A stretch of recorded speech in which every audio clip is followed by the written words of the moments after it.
Hey everybody, how's everybody doing this morning? Welcome to my Thursday live stream where we talk about photography and what's been going on, and I'll be happy to answer any questions you might have since the new Olympus OM-1 has come out. I know there's been a lot of questions in my community tab that I've been trying to get to and make videos for.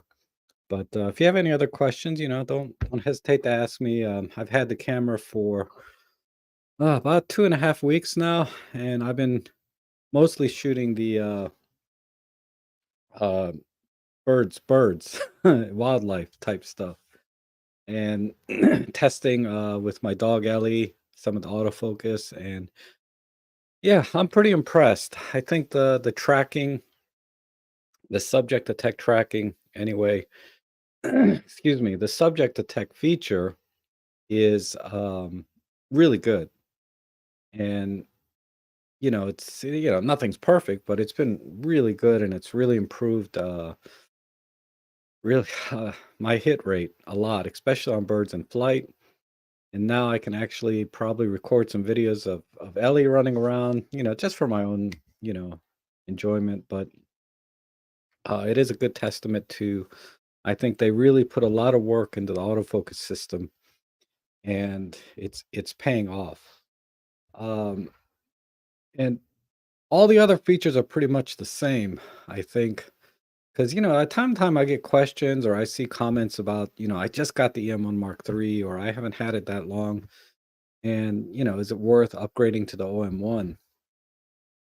Or should I get the OM1 and just, whatever, right? And I'm like, I don't know. I'm not so sure. If you're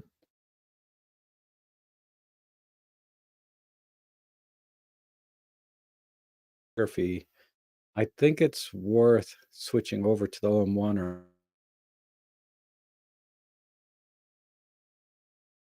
at this point, I think I can safely say that wouldn't be a bad idea.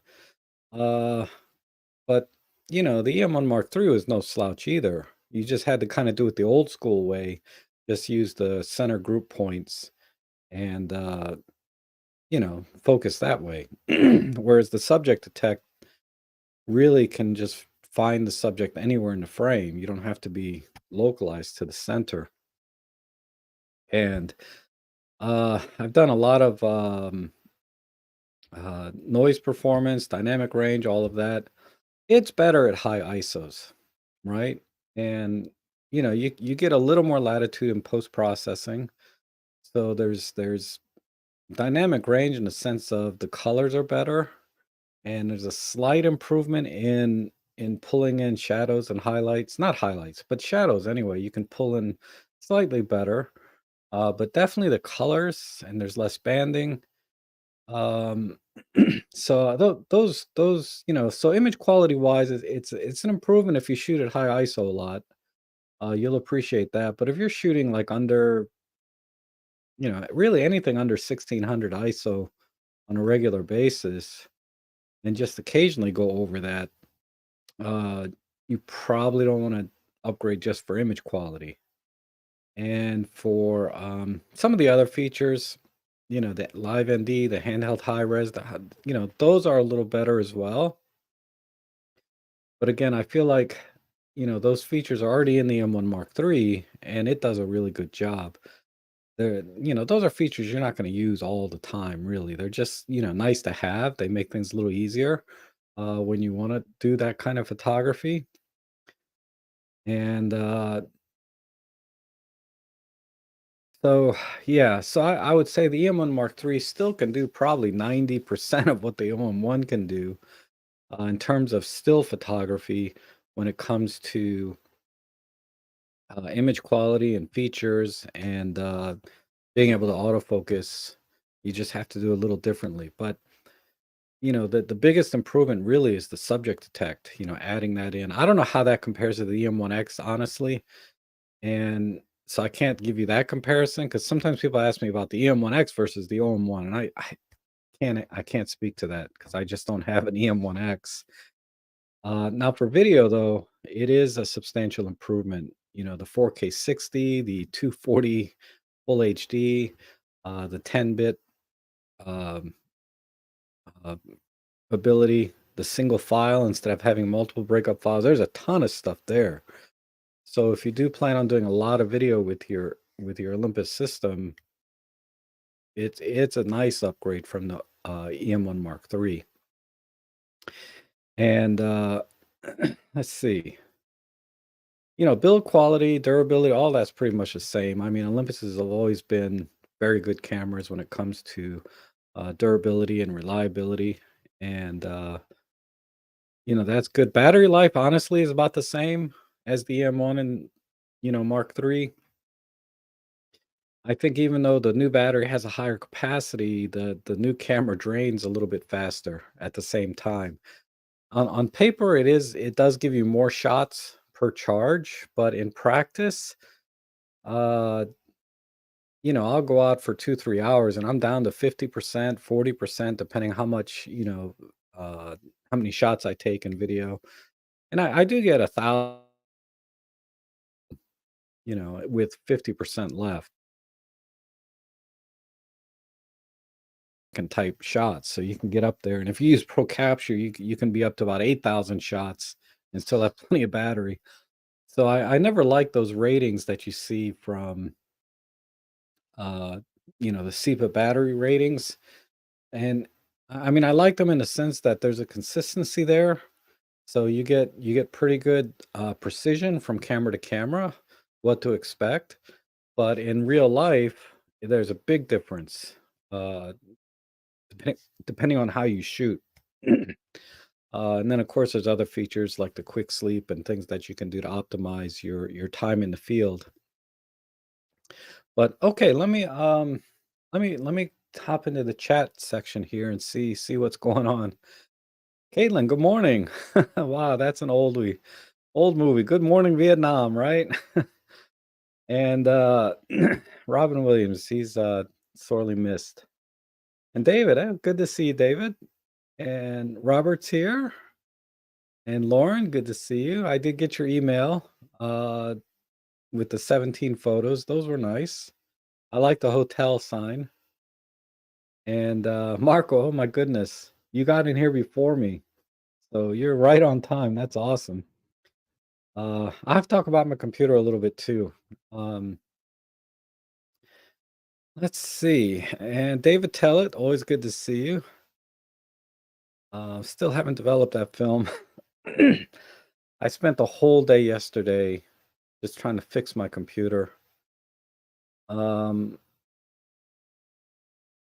you heard of Lawrence said he heard a bird fly by sounded like a jet. Well, Huntley Meadows Park is right underneath one of the traffic lanes to DC Airport. And I mean they're still fairly high up at that point, but yeah, that's probably all it was. And I'm only 3 minutes late, Lauren. Is that all? Wow. I yeah, I'll talk about that too, actually. Um oh, Roberto, oh my gosh, you're up late again. I watched your recent video, uh your street photography, and it just reminded me of the issues I have with sound when I'm doing videos in Alexandria, Old Town. The audio is tough.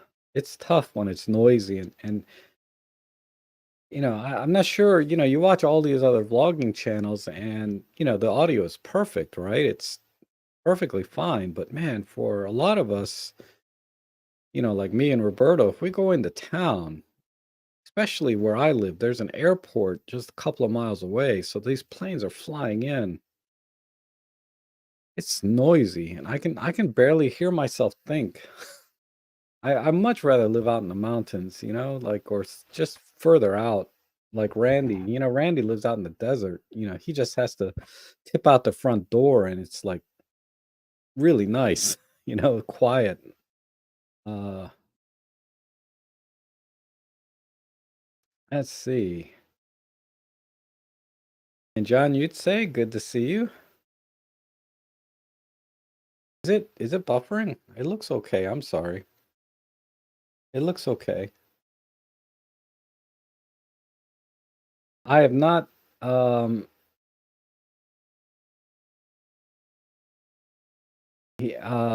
no. I I've I've got my mind set to get the 300 f4. Based on the past week of photography I've been doing, most of the shots are at the 300 millimeter focal length on my 75 to 300.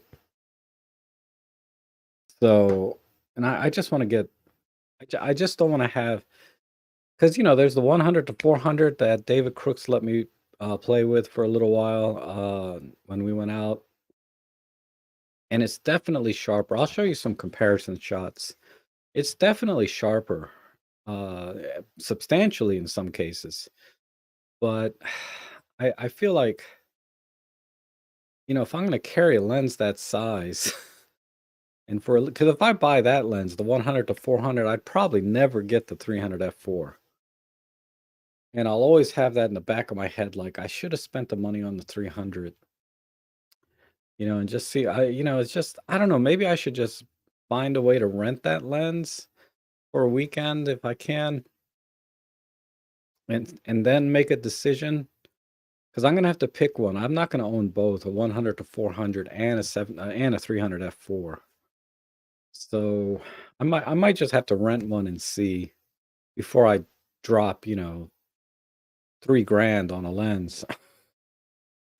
But whatever lens I get, I will definitely use it. Um, Now that I have this camera, I can get out there and really get some, really go into a different genre of photography that I haven't really been into before. And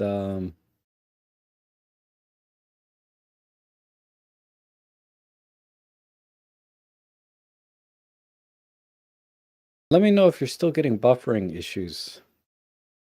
There might be a slight audio sync delay. That's always an issue, but then Marco says the OM1 tracks way better than the EM1X. The X is somewhat sticky with AI tracking on, but not as sticky nor responsive. Okay, that's what I'm hearing, generally speaking. And I if I had an EM1X to compare for a week, I could give you a more definitive answer. Compared to the EM1 Mark III, it's definitely much better.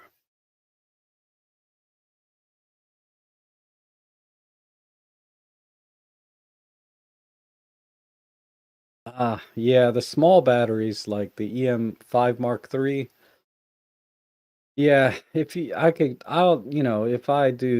I shoot the way I've been shooting, I'd probably still get a lot of images, certainly more than a few hundred, but I'd probably never reach 8,000 images even if I really tried, pro capture and everything, right?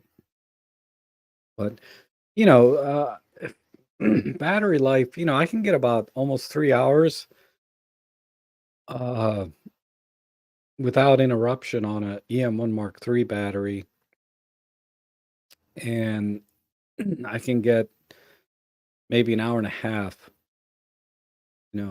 almost 2 hours with an EM5 Mark III, uninterrupted video or shooting, whatever.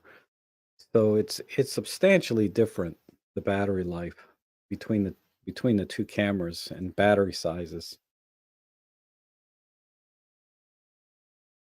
And Mihai is here, Daniel. I'll just say Daniel. I don't want to mispronounce Mihai. Uh, Unless I'm saying it right, you can let me know. Time for a new M1 Mac. Not happening. Uh, yeah, a boom mic ain't gonna help, Rob. Let me tell you. It's just not. Because the noise is coming from all directions, right? So yeah, boom mic ain't gonna help. It'll be worse than having a lav mic. Having a lav mic right here is the best. But beyond that, I don't know what else you can do.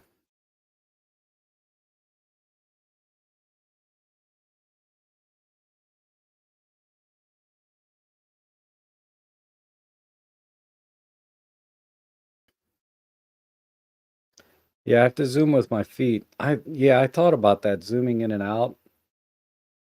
And time to time, I do have to zoom out to find the bird, but that's mostly because I'm shooting with that giant ass, monitor on top, and it's hard. But if I have the camera right up to my eye and I'm tracking like this, I'm pretty good actually.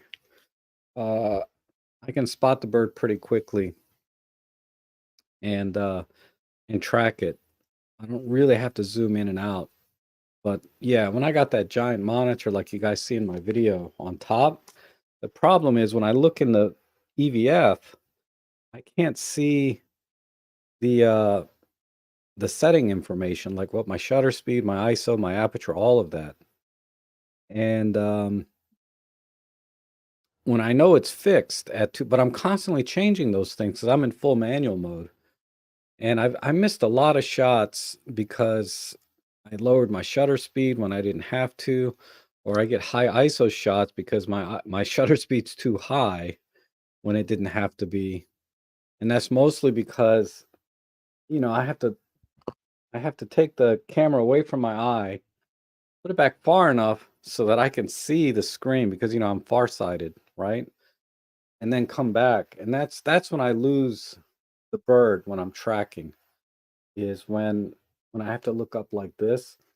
So the birds in flight videos that I've done so far where I'm trying to track things, it's it's a lot of the misses that I get have to do with that. Oh, that's something else I need to talk about. Why I think it might be missing some shots or the hit rate is lower than I expected on some of the sequences. Uh,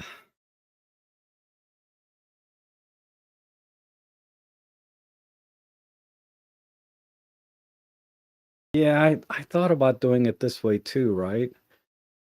Not getting the 100 to 400, but just getting the 40 to 150 with maybe a 2x teleconverter. But I saw shots comparing the 300 millimeter with the 40 to 150 with a 2x, and it's like a huge difference. So I, you know, not only in sharpness, but you also lose a stop, right? You're at f5.6 versus f4. So I, like I said, those two lenses, I can't do it all. I have to pick one. And if I just save up a little more and buy a good used one, or if the 300 ever goes on sale, which I rarely see it, uh, that'll be my window to get one. And I still have to organize, some of the money I've spent already on this camera and stuff. Um, see where everything landed after I'm done. Because you get the camera, then you get the SD cards, right? The high-speed SD cards, and then gosh, I bought some other kind of heavy-hitting things in the last couple of months that I'm still paying for on my credit cards. Uh, I just can't remember what they are now off the top of my head. The Hasselblad was one. I thought after I got that, I'd be done for a while, but man, that was a lie. OM System Day. It is OM System Day. Yeah, I saw that email. This means they're doing a lot of videos. I watched some of their tutorials. Wow, they're not very good. I mean, not that mine are particularly great. I have a very small audience, but anybody that's really beginning in photography, they're going to struggle following those videos and getting anything done, getting anywhere with their camera with those videos. Okay, the stream is good. Thank you. Um, everything is good, and David says the same. Oh, Rick is here. Rick has some feedback. The 300 millimeter f4 Pro Prime lens is definitely the better option over similar zoom.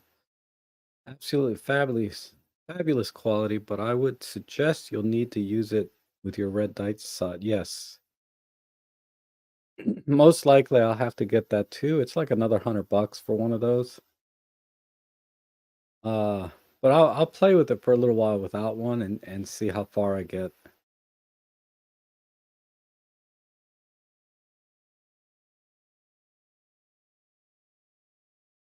8 hours to do updates. That has not been my experience recently. I did an update yesterday. Oh, my computer. Such a train wreck.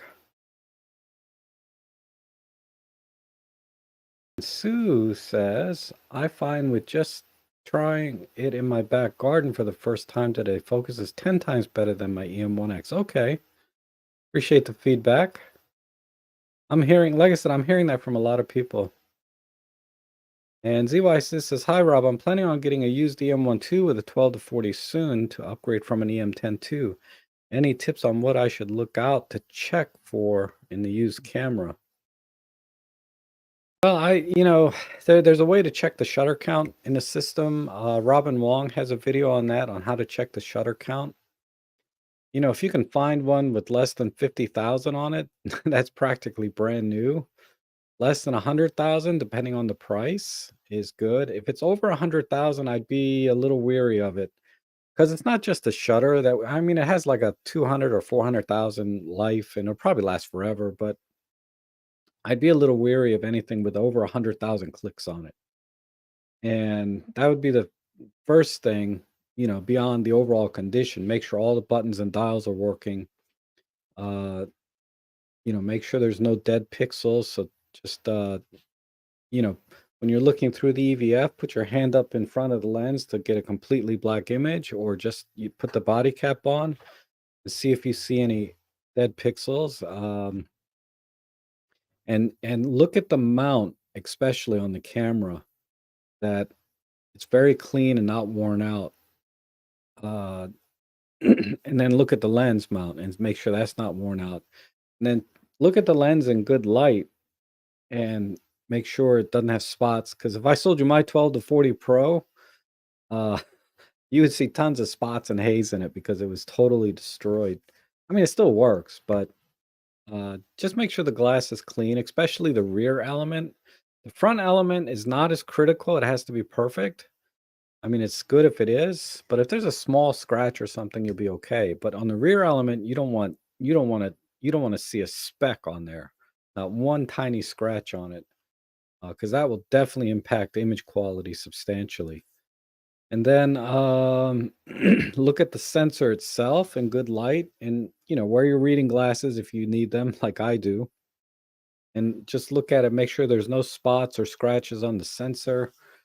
Um, and then finally, take a few test shots in mechanical shutter mode at slow shutter speeds, like 1 second, 2 seconds. And then also take a few at high shutter speeds, like 1/2000th, 1/4000th. And then do it in silent mode as well. And just make sure the images look consistent from shot to shot.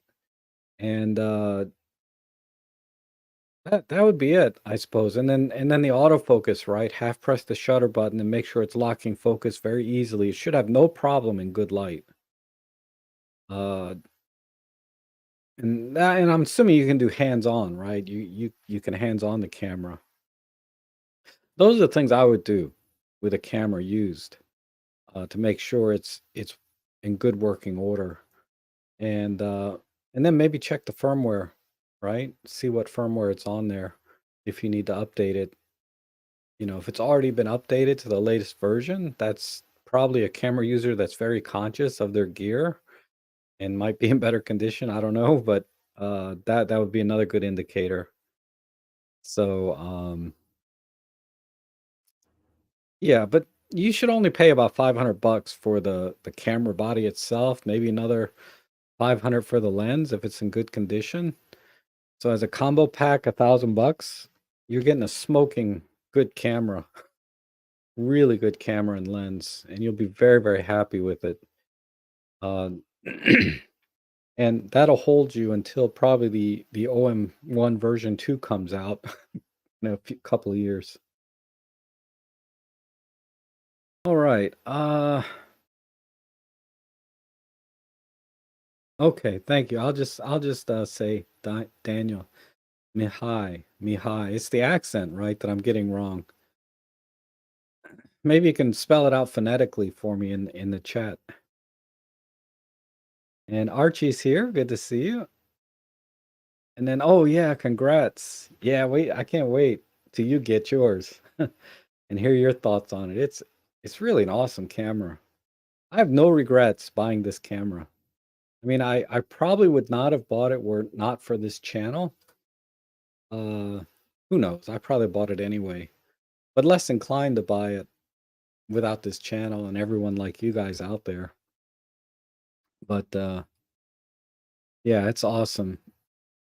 And why is this coming up? All right.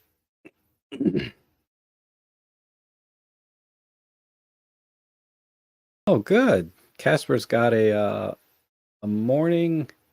That's something else I'd like to do more of is butterfly shots and stuff. I want to see how the camera does with that. Uh, it's not quite butterfly spring yet, but we're almost there.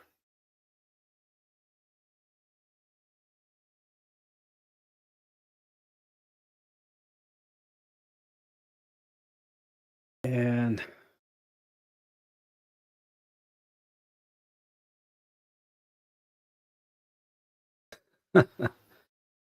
Lauren is a riot. And then John Thomas says, thanks for the prompt reply to my message concerning off-camera flash. And now I've got the trigger as you suggested and it's working fine. Oh yeah, that's right. You were trying to use the optical trigger on the TT350 or I forget the model number. Yes, the TT350. Yeah, the optical triggers on a lot of generic flashes, they suck. I've only found one time a Yongnuo flash had a really good optical trigger on it. And I've had several Yongnuo flashes, and they all sucked with optical triggers, just like the Godoxes all suck, the optical triggers. Uh, but when you buy a name brand flash like Nikon, Canon, high-end flashes, the optical triggers on those are awesome, and you can get away with doing outdoor photography, remote flash, but not with generic flashes. I don't know why that is. You'd think that'd be a part that would be only a tiny bit more expensive to put in their flash, but then they would be a lot more reliable. I guess they want to sell triggers. Because if the optical trigger worked well, I wouldn't need a trigger for a lot of things. I wouldn't have to bring it with me. I could just use the optical trigger.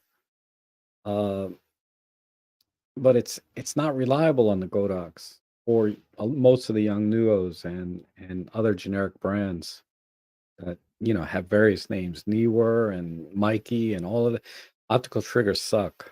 Outdoors, indoors you can get away with it. And I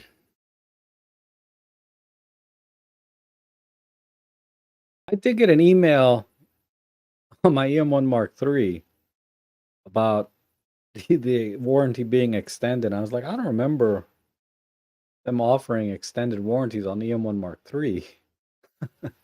So you're getting email. So I'll have to check my email and see if they've sent another one saying, yeah, ignore that. You're not extended. And it's going to be a moot point because I'm about 90% sure I'm going to sell the EM1 Mark III.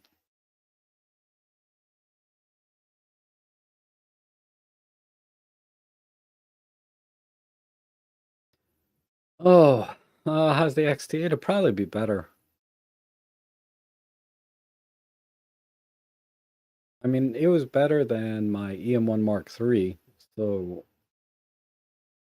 if I saw a substantial improvement in the OM1, like, I mean, it is substantial, but if I saw it to the level of going to an APS-C or full frame camera, trust me, you'd be hearing about it, not just from me, but the entire world, right?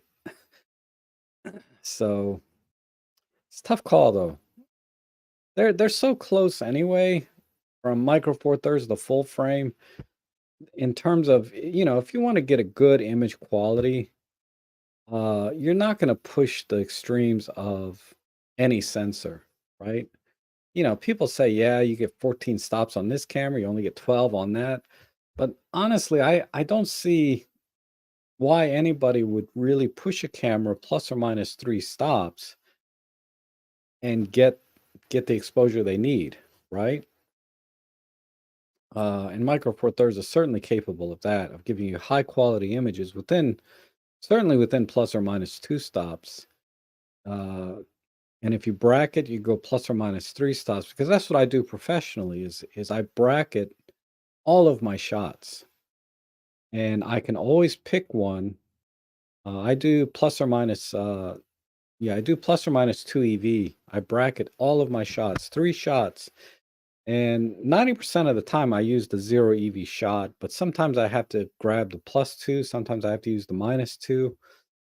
Um, sometimes I blend them and do an HDR and then, you know, the and if I had a full frame camera, I would still need to do that plus or minus 2 stop bracketing because there's always noise in the shadows. There's always highlights clipped, regardless of camera. And it's just the nature of digital sensors.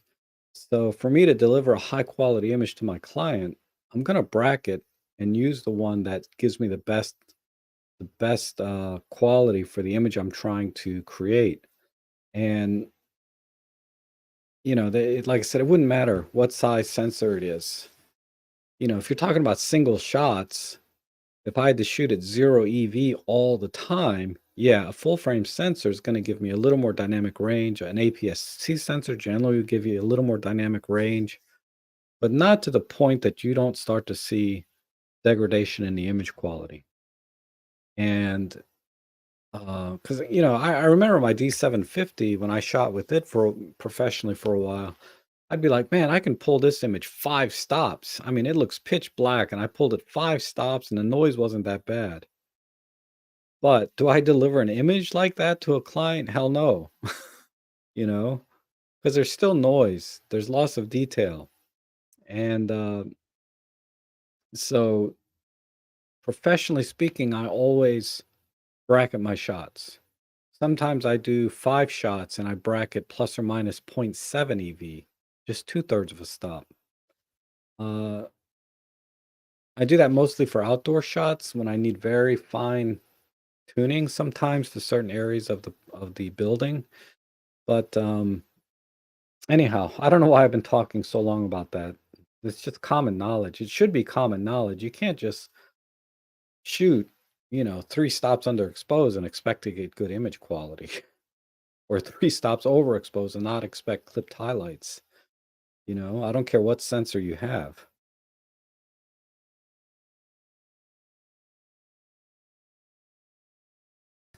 Caitlin also got the email, so it must be a mistake. Everybody's getting these emails.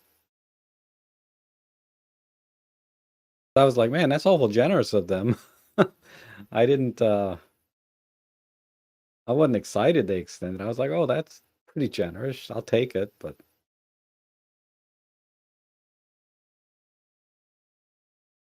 oh, this is a really good tip also. Um, you can take a shot at f16 on the 12 to 40 Pro, point it at a relatively plain white wall or anywhere that has very low texture. You want to point it at something that's very smooth and very neutral. Take a shot at f16 and look for spots and defects that way.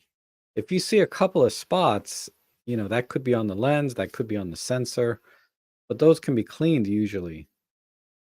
Um, if you want to distinguish if it's in the lens or on the sensor, take the lens off and shoot at the same thing and then look at the image. And if the spot's still there, then it's probably on the sensor. This is in reference to ZFC, I think, was asking about what to check for when you buy a camera. That's an excellent point too. I forgot about that. In the IBIS, yeah. Also check the IBIS. I mean, there's so many things to check. Uh, you never know what could go wrong. Make sure the eye sensor. Another thing is, the eye sensor switch between the EVF and the live view. When you put your eye up, make sure it's switching. Because there's a little LED eye sensor here, right? That detects your eyes up to the camera. And uh, if that goes bad, it's annoying. It's not a deal breaker if the price is right, but it's annoying because that happened to my EM10 Mark II. Is the eye sensor stopped working?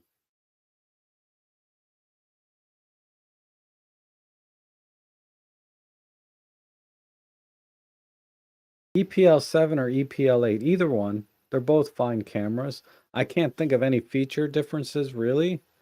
If you can get the EPL8, because that's a camera that I own and have experience with, and it's awesome. It's a great camera. It's a little limited versus say an EM10 Mark II, which is basically the same camera but with an EVF. There's a few limitations in video settings and stuff, but for photography, uh, either camera. I believe they're both 16 megapixel with 3-axis IBIS. I can't think of anything substantially different between the two off the top of my head. Particularly if you're just doing stills. Yeah, they're both excellent, excellent cameras. I mean, if it's only like a $50 price difference, get the EPL8. It's newer, right? By a couple of years at least. So it might have less use time on it, but if anyone knows of any other difference between the two cameras, let John know because I only have the EPL8, which I know is very good, but I don't know. I only know the general specs of the EPL7, which are exactly the same as the EPL8 as far as I can tell. The grip is a little different on the EPL8. I remember that. I like the design and look of the EPL8 better than the EPL7. But I think the grip is better on the EPL7, but the cameras are so small. I mean, it doesn't matter what the grip is, honestly. Uh, oh, Jeff, how are you, Jeff? Good to see you. And yeah, Gavin Hoey's always fun to watch. He's got so much energy. Uh, and Hokale is waiting for his OM-1. So apparently, they're starting to go out. Ben is getting his at the narrowband channel, maybe tomorrow. I've had mine since the launch date, so I was very lucky. Not the launch, yeah, since the as soon as it came out, I got one because I pre-ordered. I was very lucky, I guess.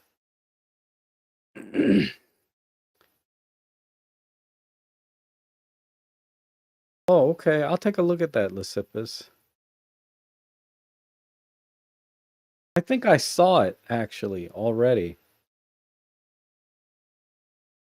I mean, there's a lot of white egret pictures because I might be getting confused. Yeah, no, the white egret, that picture that I saw was actually on B&H Photos website in the user section. Uh, and those images are awful because they're so compressed and small. But that's where I saw. So I didn't see yours yet. If you just posted it, because I looked at the forum yesterday or the community group. I don't remember seeing a white egret recently. There's been a lot of photos by, I think John Thomas has been submitting some, and then a couple other new people that are relatively new. In terms of video, EPL7 or EPL8. Uh, let me take a quick look at it real quick. Because they were very, very, very subtle changes. Um,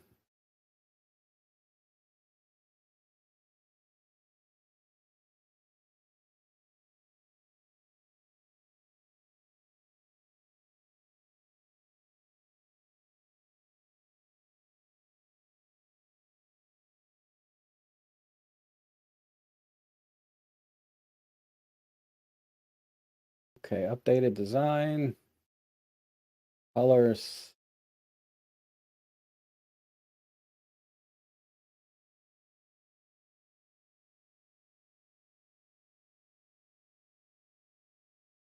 They're exactly the same. So let me give you a link to mirrorless comparisons. I think this is Matthew Gasquet's site.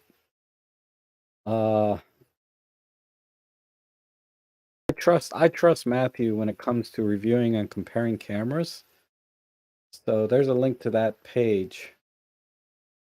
And basically it says the new EPL7, there's very little that sets the EPL7 and EPL8 apart.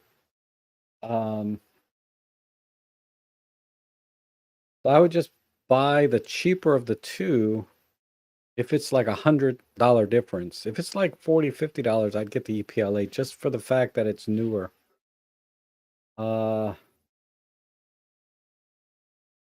but he says for movies, one small addition to the movie menu is the option to record 1, 2, 4, 8-second movie clips and save to My Clips. I mean, that's kind of a fun thing if you're going to use it, the movie My Clips. I have a whole tutorial on that, but I don't use it because a lot of new cameras don't have it anymore. But yeah, if there's a substantial price difference, yeah, get the EPL7. All right.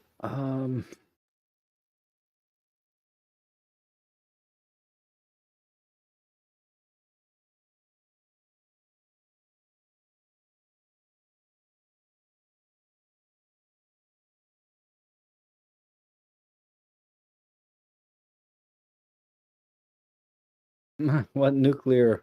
This, this is from Doctor Who. It was a Tom Baker one, the Hand of Fear series with Eldrad, I think. I believe this is the nuclear facility from that particular episode. So it's from the 1960s, obviously.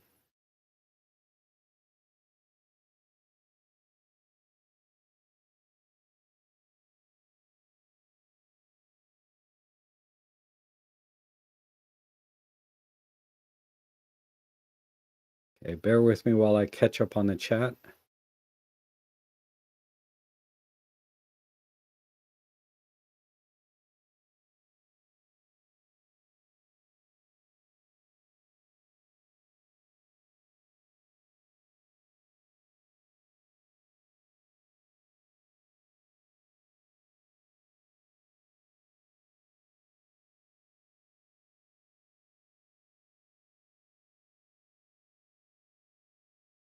Oh, thank you. So it's Michael Daniel. All right, I'm going to say Daniel, though. Okay. I think I saw one more question.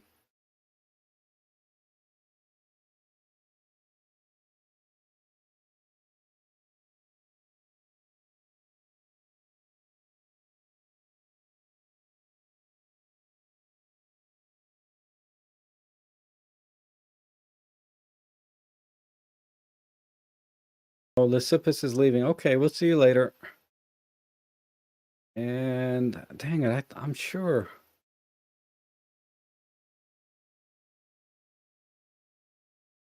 I'm sure I saw one. I'm sorry. Give me a second. Here it is from Danny. Can you exposure bracket at 120 frames per second or 50 frames per second? 5 frames. I don't know. If you're talking about the you got to be talking about the OM-1. Let me try it. That's going to be in shooting menu 2, computational mode. Oops. And you set exposure, so AE bracketing on. Let's do 5 frames. Frames, okay. And then, so if I remember correctly, the shutter mode is locked by the bracketing mode. So it's locked to continuous shutter. So the fastest, theoretically, the fastest you can do it is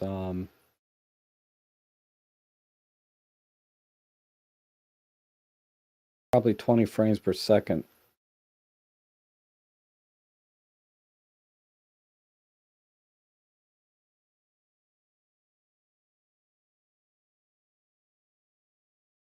Um, where is it? I gotta turn off.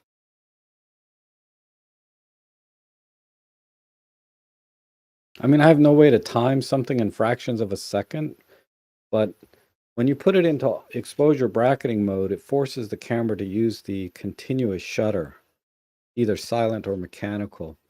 And the silent continuous shutter has a maximum 20 frames per second. And that's my assumption at that point. But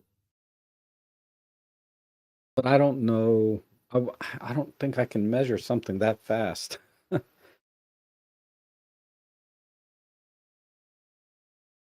So let me try mechanical shutter and see if it sounds any different.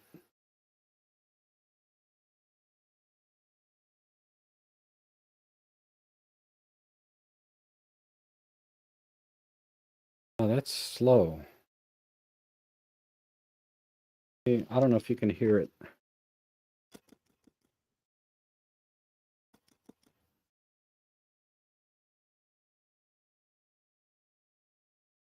I'm in manual mode. Why is it?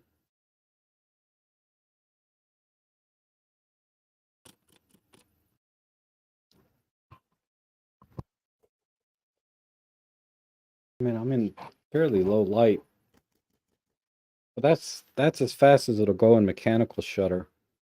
I would assume that silent shutter is not going to be much difference. Yeah, it feels about the same. I'm just looking at the buffer counter. You know, it looks a little faster, but see if I can show you. But it's certainly not 50 or 120. At most, it would be 20 frames per second. But it feels like it's doing around 5 or 6 frames per second.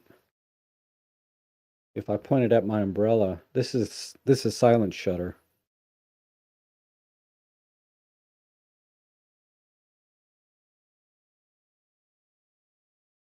So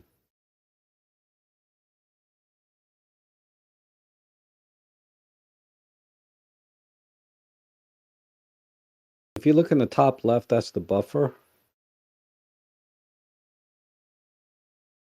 So yeah, maybe 20 frames per second at most. Sorry, that's my best guess.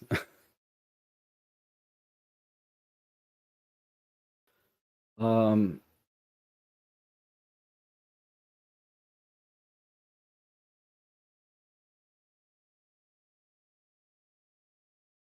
yeah, there's a few things missing from the EPL series that are easily overcome in post-processing.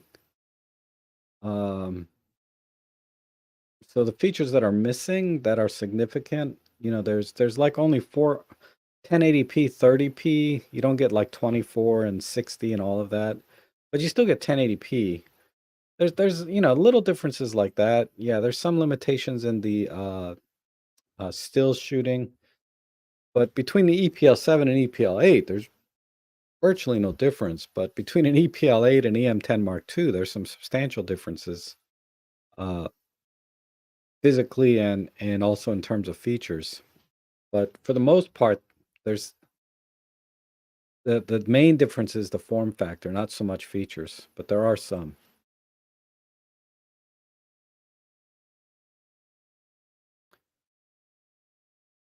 Oh, hi, Annette. Good to see you. You're waiting for your OM1? Good. Oh, that's going to start soon. Okay. Yeah, maybe I should maybe I should have a short stream so everybody can go watch the real OM system people instead of me. Um it's 10-bit. No, it's not. It's not any harder than 8-bit really.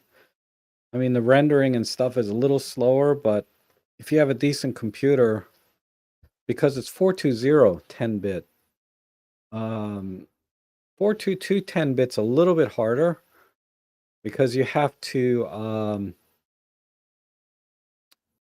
it's harder for some reason. I'm not sure why. But whenever I try to edit 422 10-bit, I have to convert everything to ProRes, and, I have to do a lot of pre-processing before I can do post-processing. And with the 42010-bit, I'm able to pull those files directly into DaVinci Resolve and start editing them, and I'm not really noticing much difference in terms of editing speed, just more dynamic range and stuff. But 42210-bit, I do have to convert to ProRes and then work with it that way. Then I'm okay. But then it renders slow. It's yeah. I'll have to do a direct comparison between those two. But my initial impressions are it's not any harder.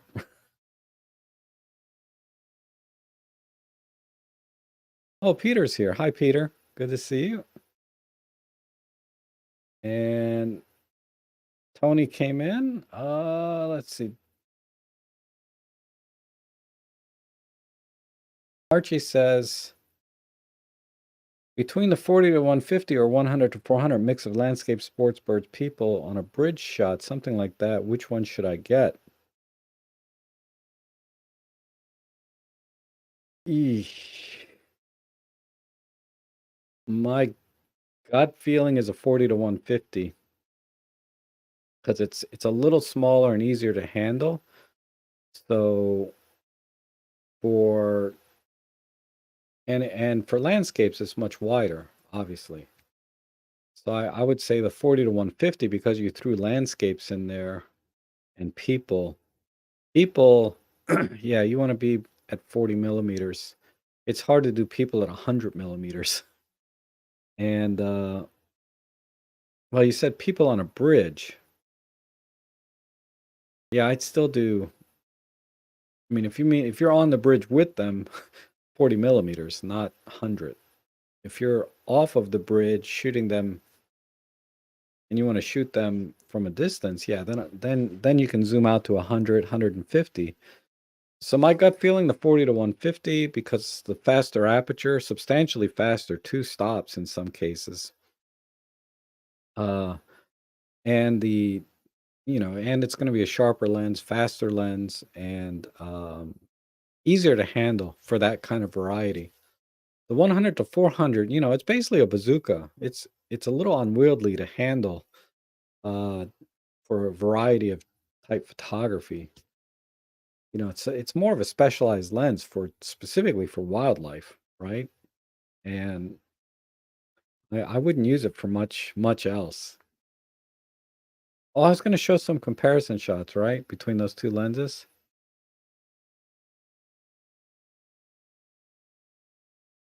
Yeah, I I I heard the MC20. People have gone kind of in all directions on this, but I think the general consensus is the MC20 does a good job. It does degrade the quality. That's the general consensus, but I've heard extremes on other ends, on either end. But I think the general consensus is the MC20 does a good job. It gives you that magnification, so you get better resolving power because of the larger magnification, not necessarily better sharpness, right? So it's a very subtle difference. I'm trying to explain is if you can fill the frame with the subject, you're capturing more detail just because the subject's larger in the frame, and you can thus get a little better image than say using the 1.4 teleconverter, even though it may be sharper than the 2x, because you're not filling the frame with the subject quite as much, you're losing resolution.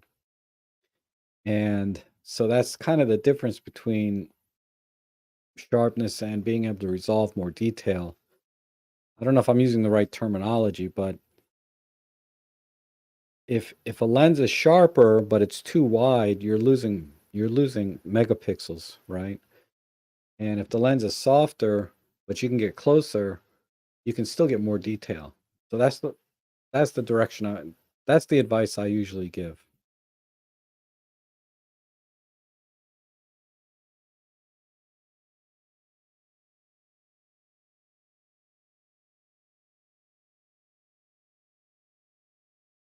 I think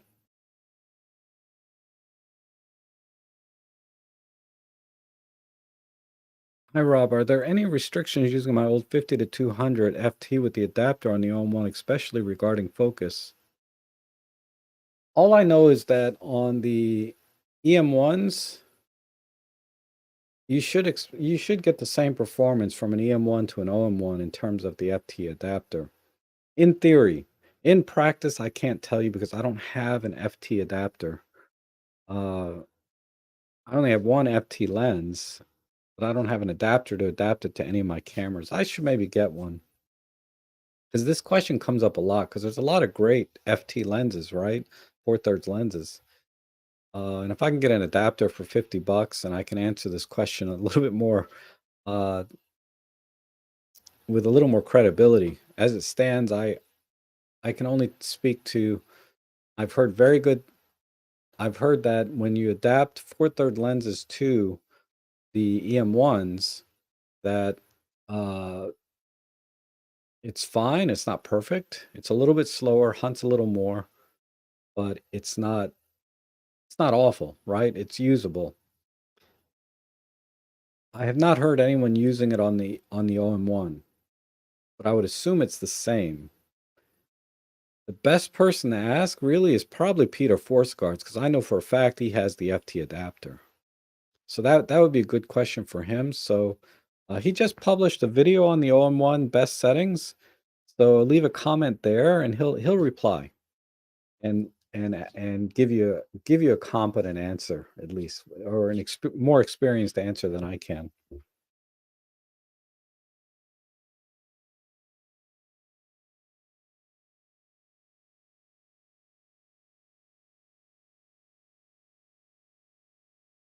Oh, Ben might have an FT adapter.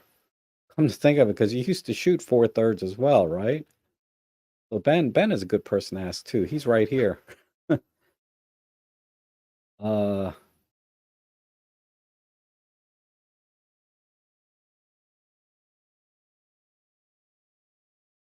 and Daniel says if you get a good MC20 copy that's similar to your 40 to 150, then it can be very good, but copy variations you can test. Else the MC14 is safer in terms of quality. Okay. So if there really is some copy variations, that would explain the dramatic differences in reports I've been hearing. uh, and Mike says the 50 to 200 goes great with the OMD OM1. Use it all the time. Good with 1.4x2. Okay, thank you, Mike. So there's somebody with experience that has it. So I appreciate that. So I think you're safe, Volker.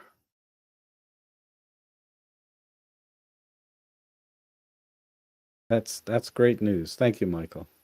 Or Mike.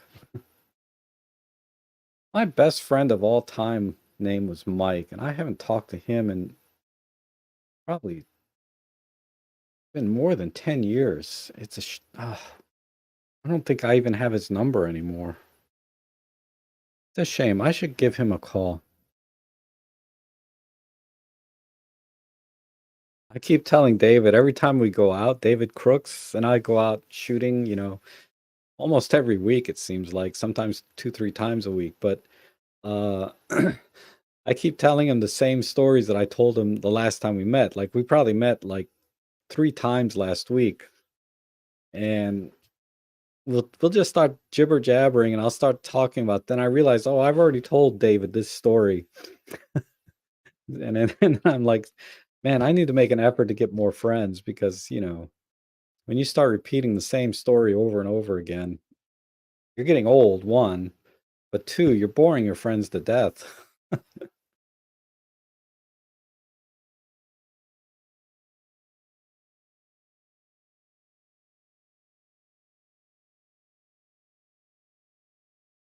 That's interesting. 'Cause, you can I think the FT, they have a 300 f 4.5, right? Or is that the manual? I have to look at some FT lenses. If I can get an adapter and buy buy a couple of lenses, like the 7 to 14. If I can get that cheap, I don't know. I have to look. I never really looked at 4/3 lenses. Uh, because that would work great for me in my real estate stuff. Getting an Olympus 7 to 14 instead of the piece of crap Panasonic I've been using. I have to look into that because I really want to get the 8 to 25 though. 8 to 25 f4. Oh, I really thought I had all the lenses I could ever want, and I'm really happy with the kit lenses and things. But for my paid work, I really want to get the 8 to 25, which I could justify purchasing right now. But I also want to get the 300 f4, which I want more than the 8 to 25, but I can't justify it as a business, right? I mean, I guess I could, but I can't justify spending the money as I would on an 8 to 25. Because trust me, if the 300 f4 was not on my short list, I'd probably have the 8 to 25. I'm just waiting for it to go on sale or find a good used one. They're still kind of, I mean, $1,000. Um, and I've had my eye on the only other lens I might consider is the 40 to 150 f4. That's a lens I would carry with me everywhere, and seems like it's very sharp and does a great job. Uh, and that wouldn't prohibit me too much from buying the 300 f4. I think that would be a good combination, right? Because you could have the 40 to 150 f4 in your bag, or vice versa, the 300 in your bag and 40, that's a combination for wildlife that you could go out with. So you have zoom capability, then you have the long reach, and they both be very, very sharp lenses, weather sealed, all that good stuff. And the 8 to 25, the only reason I haven't bought it is because I do have a Panasonic 7 to 14, which is I'm about 90% there in terms of quality and everything else, but it has a purple flaring issue that time to time is giving me a headache in post-processing. Uh, and that's the other reason I haven't got the 8 to 25, because I'm like, do I spend $1,000 for an 8 to 25 just to get rid of this purple flaring issue? Which it's not as big a deal because I can work around it usually, or use the healing brush and fix things sometimes. But sometimes that purple flare is right through a logo or right through something that, especially when the sun is coming directly in. I had that problem. I had a problem with it a couple of weeks ago on a job where, the sun, I had to get a picture of the front of the building, and the sun was coming in almost directly into the lens. And I just could not get a really super good shot of the front of the building the way I wanted it. I had to compromise. I might as well bring up Lightroom because I do want to show the comparisons, the 100 to 400. Um,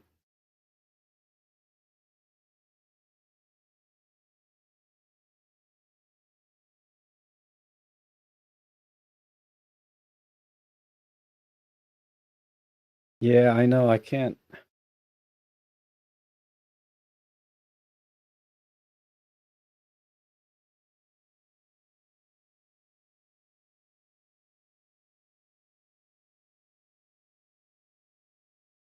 John Thomas says the 40 to 150 with a converter is better than the 100 to 400. I have both.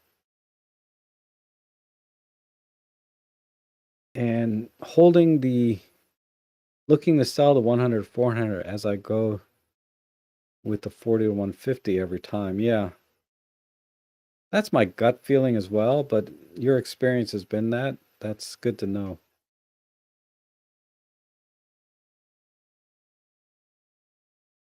I've never worked with lightning sensors because we have live composite. on our cameras, you don't really need a lightning sensor. You can just leave the shutter open. Um,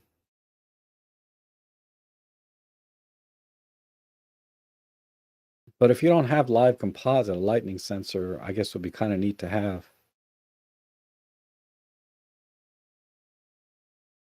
How would the camera fire fast enough? Because a lightning flashes in an instant. It's going to be gone before the camera has a chance to fire, I would imagine. But live comp works great. And Daniel says, get the 8 to 25. It's awesome. I know, it's perfect, right? It would be a perfect street lens to go out and shoot. That's what you should get, Lauren, is the 8 to 25 f4. That's an excellent street lens.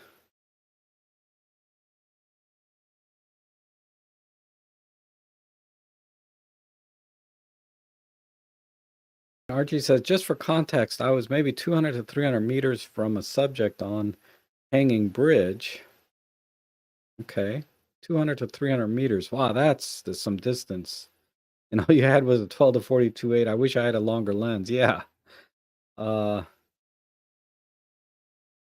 The 100 to 400, when I had a little chance to test it with David, it is soft at 400 millimeters.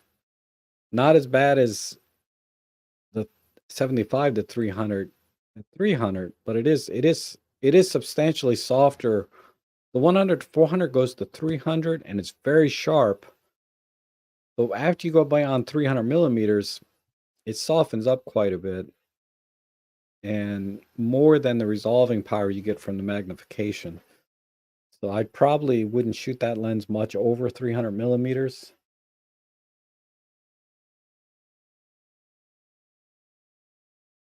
Okay, let me find some examples here.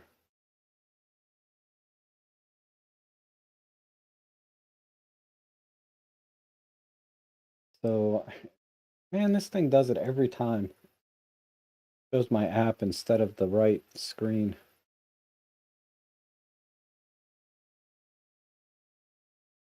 All right,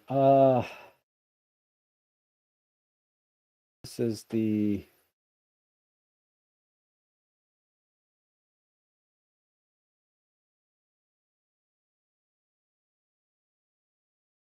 shopping center. No.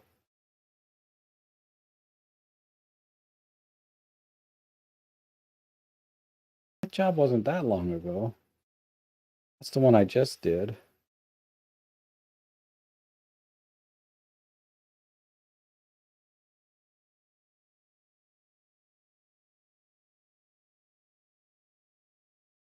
There it is, Shint. Yeah, let me show you an image from the 7 to 14.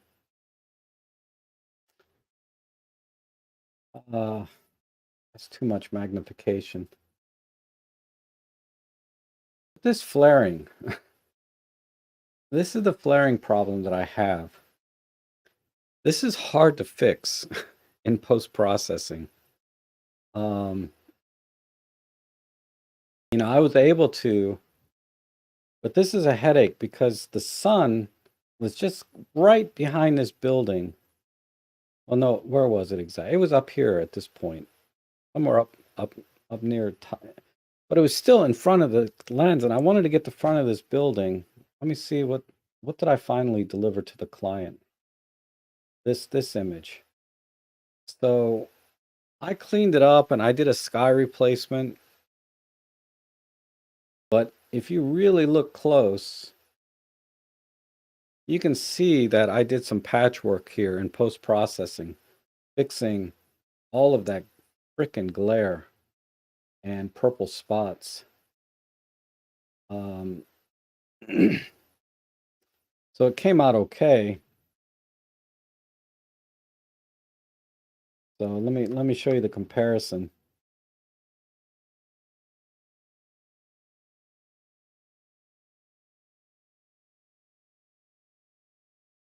But yeah, this flaring, man. So that's why an 8 to 25 would be awesome because it wouldn't have this issue. I've never seen anybody complain about this on an 8 to 25.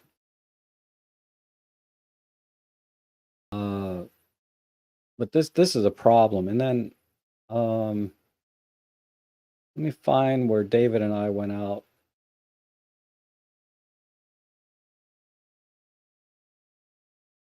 Was it this one?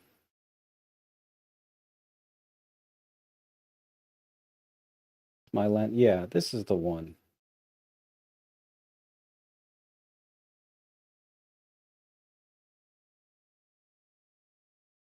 So this is the 100 to 300.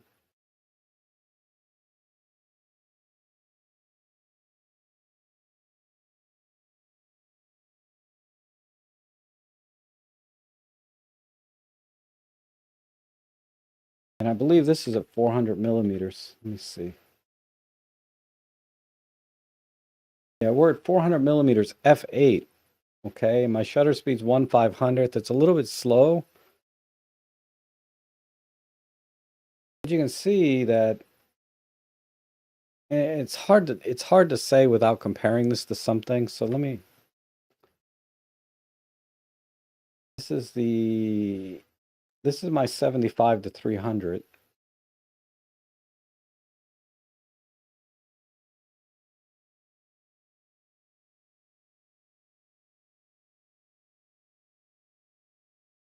So this surprised me a little, the difference in magnification from 300 to 400. But I was standing in basically the same spot. And if we compare, let me lock these together.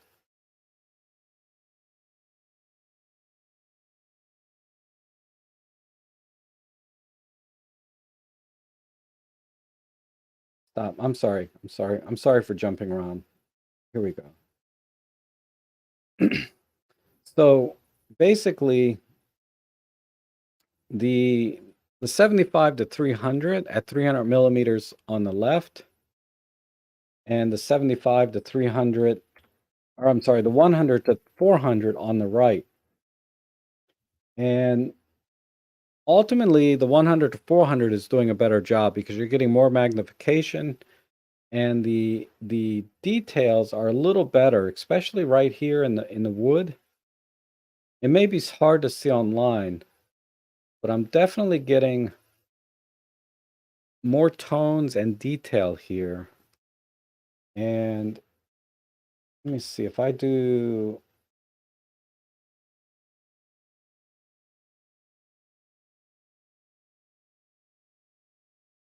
If I do just a little bit of sharpening, you'll be able to see the differences a little better.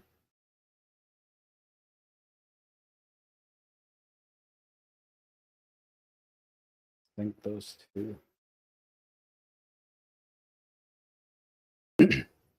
All right, so now that the images are synced, and can you tell which lens is which? Obviously, this is the 100 to 400, but especially here in the, why is it jumping? You see here in the background, it's a lot grainier. Well, that's because I'm at ISO 640. So just ignore that. But I think the 100 to 400 is doing a better job ultimately. But you really have to pixel peep. I'm seeing more details here in the scratches on the wood here than I can here. And I get it. I'm at ISO 640 versus 160. Why is that? What's my f-stop? We're both at f8. Oh, my shutter speeds were vastly different. Okay, that's why. What's another? I thought I compared more than this.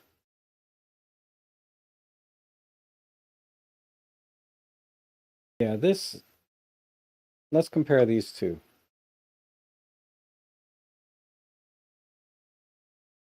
I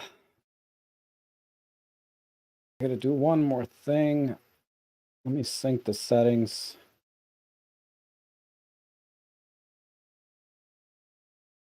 And this one's one stop underexposed. So let me just add a stop back in. All right.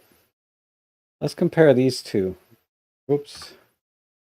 On the left here is this is the 70. What the heck just happened? So not the two. I wanted to compare these two. I'm sorry. Okay, so these are both the 100 to 400, right? On the left here is at 300 millimeters. On the right here is 100 millimeters. I'm sorry, at 400 millimeters. But you'll see a big difference in sharpness here.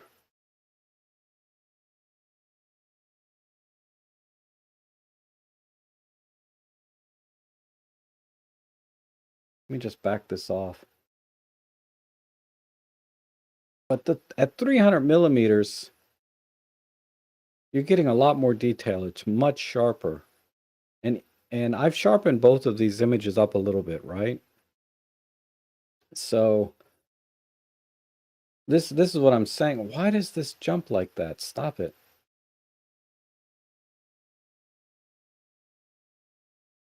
Don't move. But this is what I'm saying. If you like look here, look at that. You can see a lot more detail in the wood here than you can at 400. So this is why I would probably shoot at about 300 millimeters most of the time with the 100 to 400. And if we compare 300 millimeters with 300 millimeters,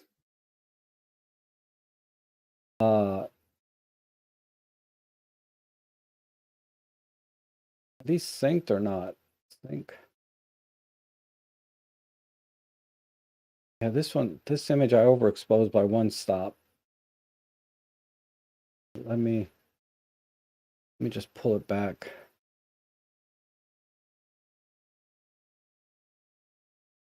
But look at the difference in detail here. Now that I've synced the settings, it's a humongous difference. And this is why I was like, I almost bought the 100 to 400 because of this shot right here that I took. Because I'm thinking about, let me see, is there a bird on? There's a bird on both of these. Let me see.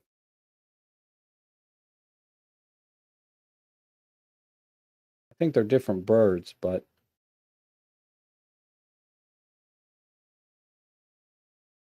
I feel like that I would get much better shots with the 100 to 400 than I can with the 75 to 300. But that said, people are telling me that the 300 f4 is way better.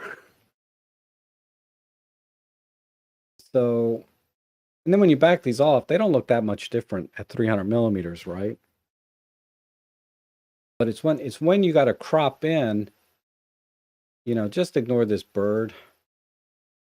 I think the bird's a little bit soft in both images. But I almost got it. But when I think about it, I'm like, if I buy the 100 to 400, I'll never buy the 300 f4 because basically I shot my load on the 100 to 400.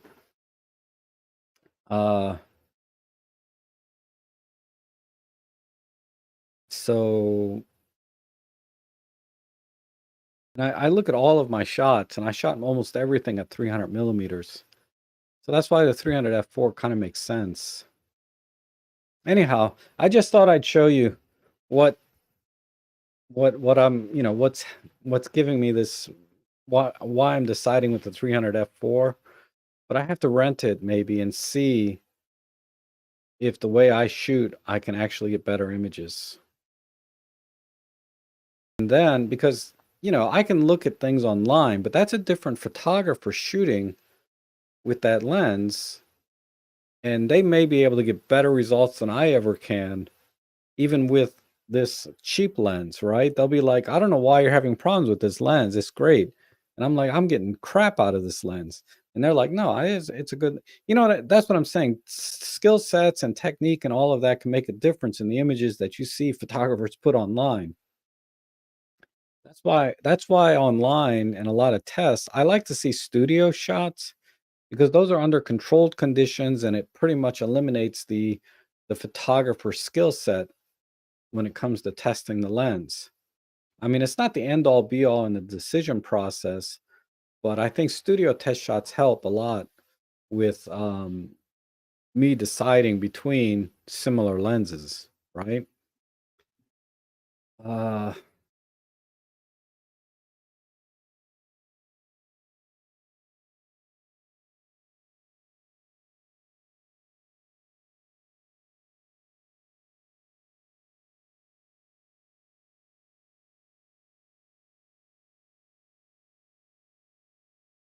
okay, I'm going into the chat now to see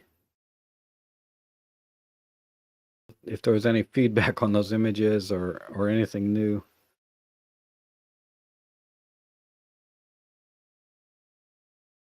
Yeah, you're right. And this Rick says, just buy the 300 f4 Pro and use it exclusively 6 to 12 months until you have a mastery. And and that's what I mean. When another photographer uses a lens that has some experience, they're going to get very different results than I will. So that's why I want to see if I rent it for a weekend, I can see where I'm at right now today and say, okay, I'm getting much better images than I can with this lens. So now it makes a lot more sense to buy it. Because usually when you rent it, you can also buy it if you can rent it. So anyway, but yeah, it takes a while to get really good at a certain focal length or system.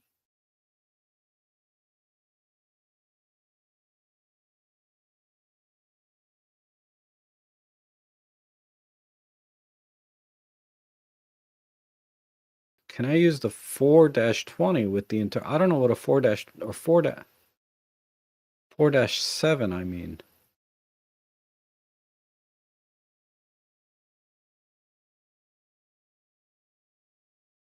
Uh, I'm not sure. I assume you're talking about a lens, a 4-7.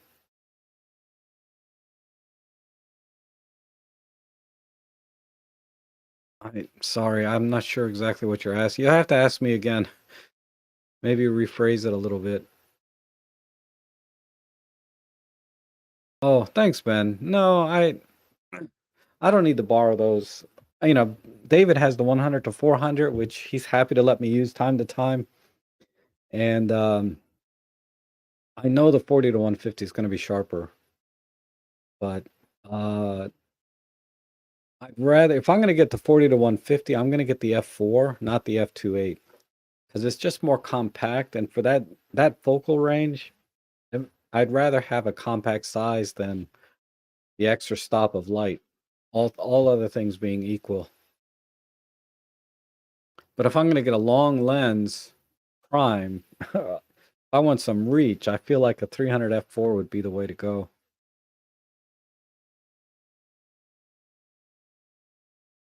And David says he always shoots at 400 millimeters. Yeah,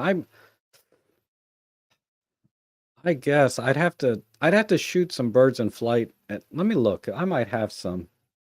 Again, it's technique, right? David's been shooting with that lens a lot longer than me. Let me see what I got. And not only has David been shooting a lot longer with that lens, he's been shooting wildlife a lot longer than me as well. Uh, so let's see. How do I get back to my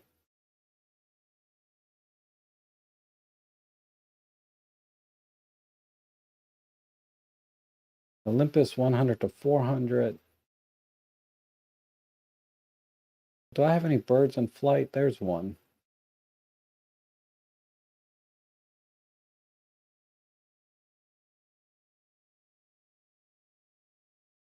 And this was at 300 millimeters. So 300 millimeters, I'm pretty happy with this, you know? And this is at ISO 2000. Let me let me change this to focal length. So here's 188 images. These birds are really far away. Like this one came out really good. Um, That needs to resolve a little bit, but this is a 400 millimeters and it's doing a really good job, but I had to work on it a little bit. If there's anything else. This one I haven't processed yet. Let's see the details.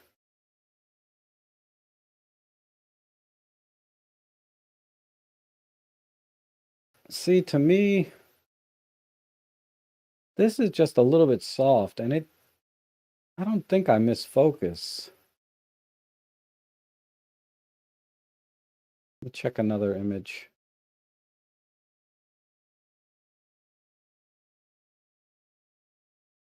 This is a tough call. I think I'd rather shoot at 300 millimeters.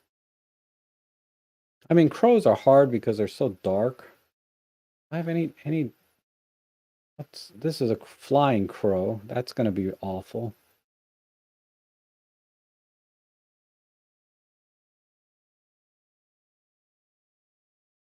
What is this? I think that's a crow too. Yeah, it's the same one. That's missed focus. This one should be. Let's see.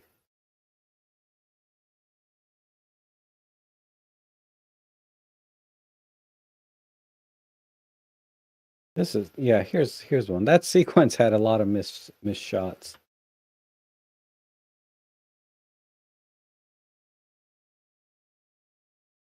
I don't know. I just feel like I don't know if I can get a good shot. What's my shutter speed? 1/500th. No wonder. How about this one? My shutter speed was off, so those don't count. Here's an eagle way off in a tree. This guy was really far away. I mean, look how small he is in the frame here, you know?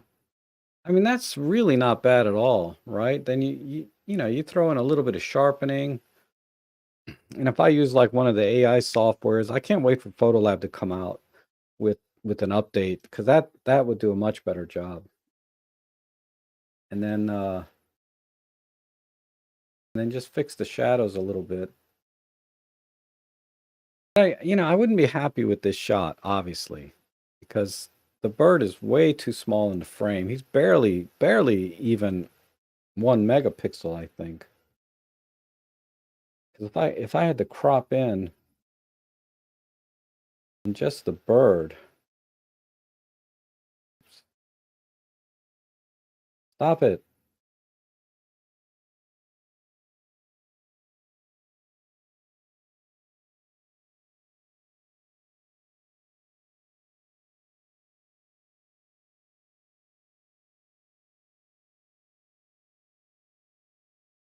That would be, yeah, 534 by 400. So 5 times 4, it's barely, it's not even 1 megapixel, is it? I can't do math in my head today.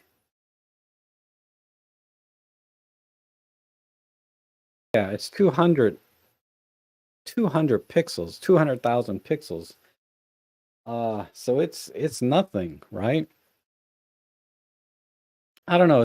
Obviously you have to try to fill the frame with the bird to get any detail at all. But that's what I'm struggling with.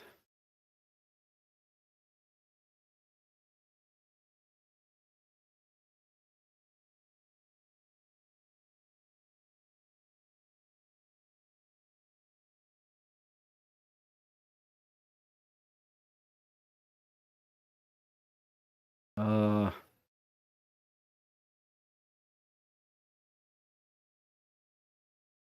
yeah, I haven't gotten the email that it's a mistake yet. But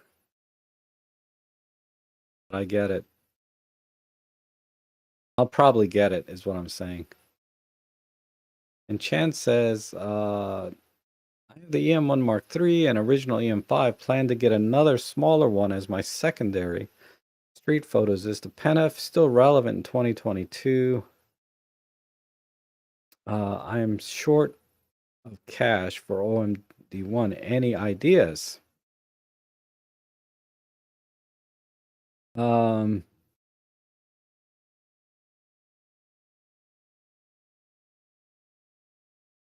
the Pen F is a great second camera, and I think it's great for street shooting. But in terms of,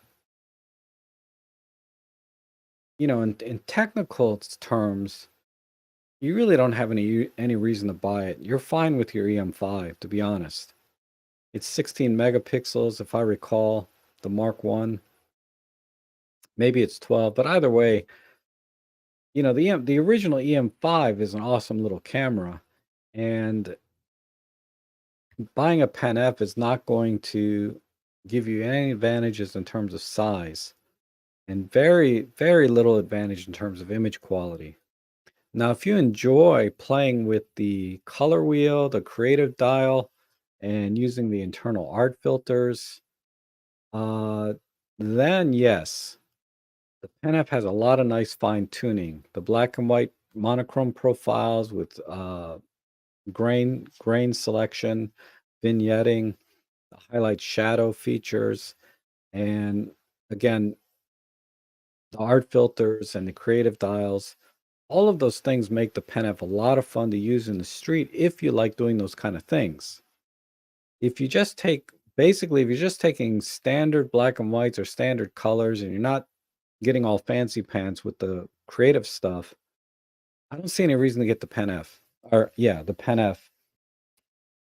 For image quality, for autofocus, there's nothing really special about the Pen F in terms of image quality compared to just about any other Olympus camera right now. Um, so that's what I would do. If you want a very cheap upgrade to get very good image quality that's still small and compact, the EM10 Mark II, I think would be a nice upgrade to the EM5.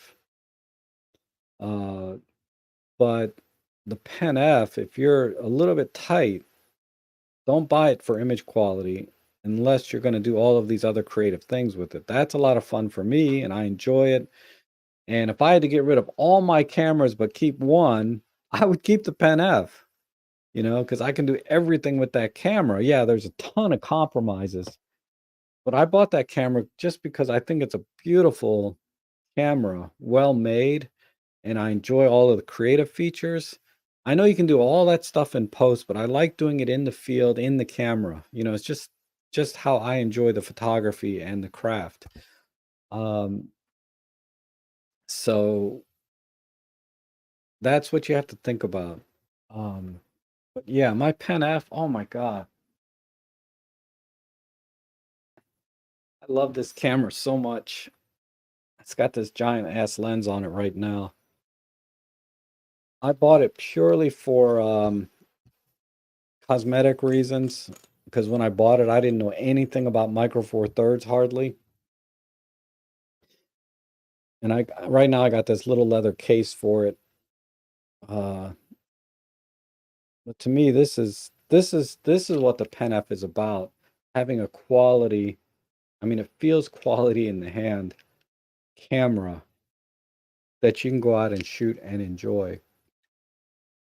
It's not about the technical specifications over any other Olympus camera, really.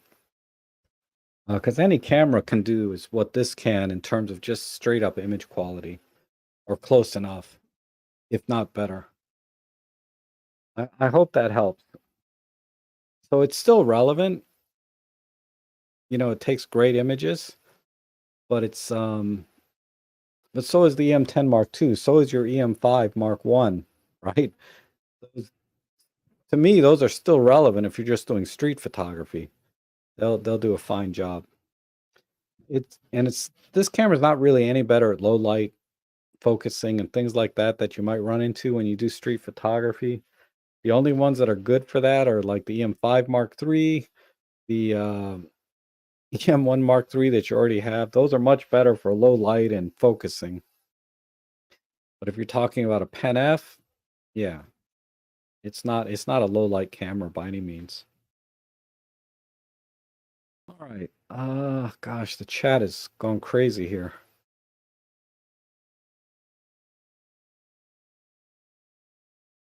Yeah, Ben knows what I'm talking about, right?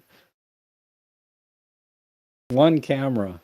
I mean, it's painful, but if I had to choose between the OM-1 and a Pen F, it would be the Pen F. I mean, I don't have to think twice. I just love this camera so much, despite all of its shortcomings. You know, it doesn't have the USB charging. It has horrendous autofocus by comparison. And but in straight up image quality and features and build quality, man, I just love and the aesthetics. I just love this camera. Uh Drew is asking, is that the 70? Yeah, this is the 75. I took the lens hood off. I don't normally use the 75 on this camera, but I had I had another lens on this camera that I wanted to use, so I took that lens off and I put this lens on because I couldn't find the body cap. So I just put it on to protect the sensor. I don't normally use this lens.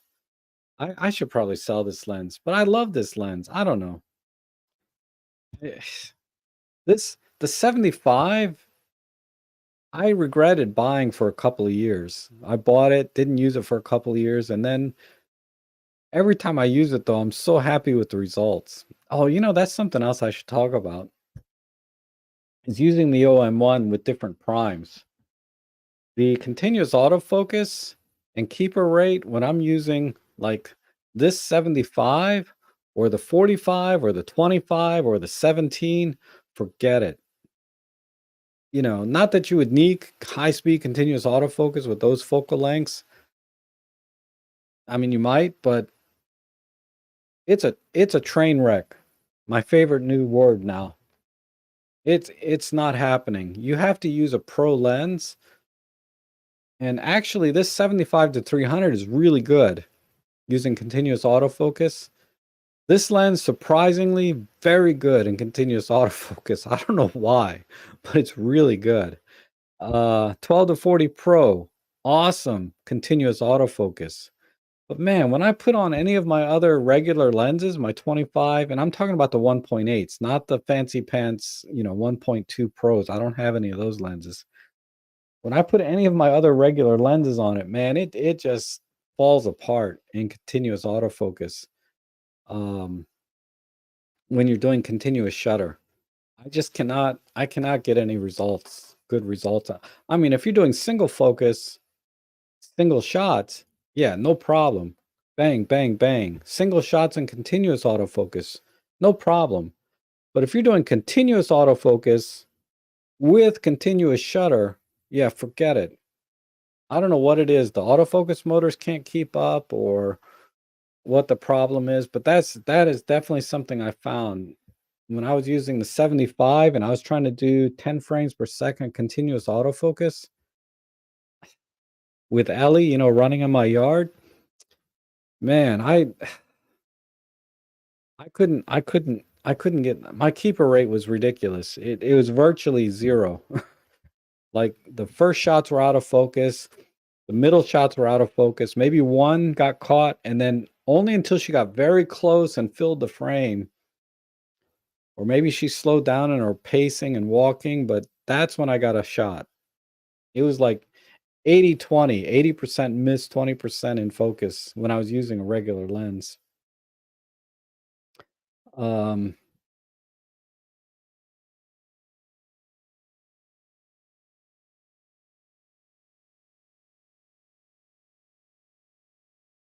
yeah, the silver. Ironically, I'd rather have the black one. Maybe we should swap. Um, it looks great on the Pen F, but I never use it with this camera. I bought it in silver because, well, I bought it used and they only had a silver one. And I was fine with that because it matched the Pen F. This is all I bought this lens right around the time I only had a Pen F. I don't think I had anything else other than my EM10. So I was fine with it being silver, but now that I have mostly black cameras, man, this silver just sticks out like a sore thumb on those. But yeah, it's great. Um,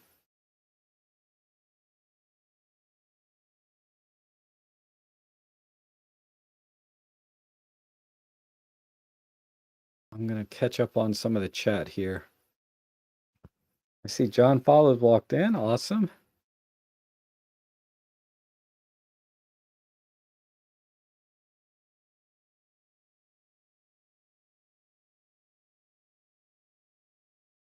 And that's a good point. A 100 to 400 would be better for beginners for, yeah, I would agree with that statement to an extent. The question is, uh, I guess the argument is if you can afford a 300 f4 prime, beginner or not, you can learn to get good with it. But a 100 to 300 or 100 to 400 will get you getting shots right away, right? Because you can zoom in and out. But I think there's an argument to be made, like Rick had mentioned earlier, that you get a lens and you get good using that lens and exploring all the possibilities with that lens, and you'll be okay. Rather than the position I'm in where I know it's probably worth it to save up and get the best at this point than compromising and maybe never being able to get the best one, or ultimately it costing me more because I have to sell the one that I'm not going to use. You know what I mean?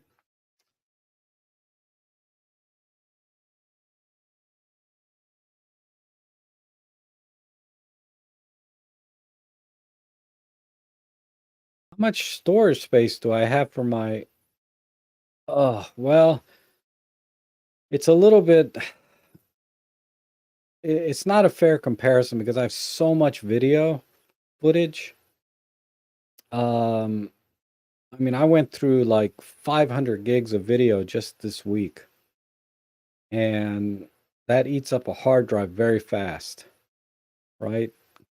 You know, a terabyte is only four 256 gig cards, right? And I can burn through that in a few days when I'm doing video. So, but I can tell you, if you're very good at culling your images and getting rid of stuff you're never going to show anybody or care about, you know, you can fit years and years worth of photos on a terabyte drive. So, you know, my buddy Walter, he's very good at culling his images, and I think he told me he has virtually everything on a terabyte or 2 terabytes. I mean, like, he's done. Whereas, you know, I can fit usually 1 year's worth on a terabyte, including video. But I have to delete a lot of videos I'm never going to use. Like all my vlogs and things, I delete all that crap. After I make the video for YouTube, I delete all my vlogging videos. Uh, but I keep a lot of my paid videos that I get paid for. I keep those for clients in case, you know, I probably don't need to, but I should delete some of those. But anyway, because I do video, my needs are much higher. So I burn through 5 terabyte drives every year. And so that's me. Basically, I need 5 terabytes a year because of video. But without video, and if you're very good at managing, you can probably get away with, you know, using a terabyte every couple of years.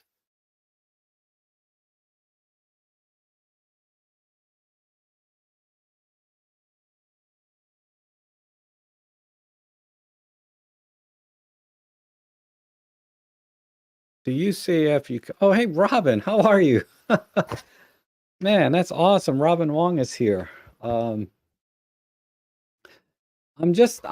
very excited always to have every one of you come in as a guest or come in to my into the chat section. But Robin is like the happiest photographer on earth. And whenever I think about Robin, I just have to smile because he's always so happy, you know, and it makes me happy when he comes in. I'm sure many of you out there are as happy as well, but I can't see your faces like Robin has a channel, right? So you always see him smiling. So it's great to have you. So Robin says, to use CAF, you cannot use sequential high, switch to low, and PenF should be, yes. So that is advice I've given in the past is shoot at lower frames per second. But even with this 75, I know I was not any faster than 10 frames per second. And I think I did slow it down even to 5 frames. Maybe not with this lens, but maybe some of my other lenses to 25 to 45. And my hit rate wasn't really much better. Well, I have to look, but yeah, it's good to see. That's good advice though. Slow it down. Like this lens here, as good as it is, I have to use this at 10 frames per second, the 75 to 300. Because when I go a little bit faster, I start missing focus. It just can't keep up. The pro lenses, my 12 to 40, it's really good though. I'll have to test it more. It's harder to tell with the 12 to 40 because it's a little bit too wide. But the 12 to 40 definitely keeps up at 20 frames per second. I don't know if it'll do 25. Theoretically, there's a 50 frame per second continuous autofocus. I mean, I don't have a way of really testing that accurately, but good to see you, Robin. Let's see.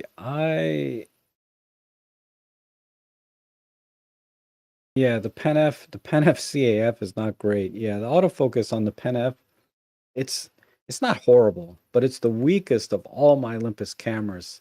It has the weakest autofocus in terms of low light, locking on, everything. It's kind of the weakest. I've shot with worse. Like my old E500, E400s, those have terrible autofocus compared to the PenF. Danny says, can you do exposure bracketing with the 120? Oh, I think I answered this. But no, when you put the camera into auto exposure, and this is on the OM-1 or really any of the Olympus cameras, when you put the camera in auto exposure bracketing, uh, it forces the camera to go into sequential shooting, which has a maximum on the OM-1 at 20 frames per second. But honestly, it probably shoots at around 10 frames per second, but it's certainly not 50 or 120. So hopefully you got it this time. Or you heard this time. Which Olympus lenses have the least focus breathing? I don't know. Probably the pro lenses, I would imagine. I think the normal primes and things, they didn't try to minimize that. But I never paid attention to that. As focus breathing, you only really worry about in video. In photography, I don't think focus breathing is much of an issue. And maybe, in some of the zoom lenses, focus breathing can be more of an issue. But yeah, I think only the primes, the pro primes, really have virtually no focus breathing. But it's nothing. I never check for that, honestly, and I don't have any pro lenses other than my 12 to 40. So I cannot answer that question competently, unfortunately.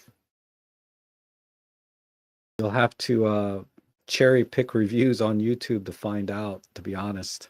If that's a concern for you, you'll have to look for that. I cannot give you a competent answer.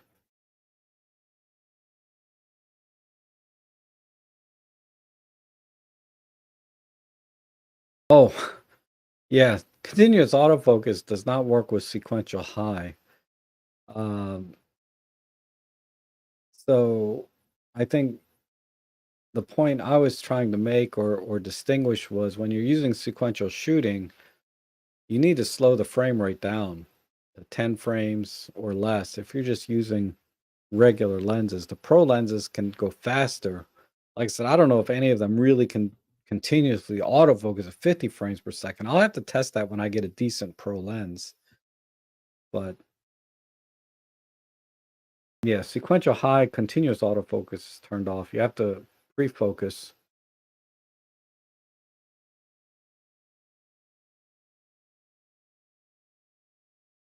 Sorry, the chat jumped all the way back up to where Robin was. I have to read back.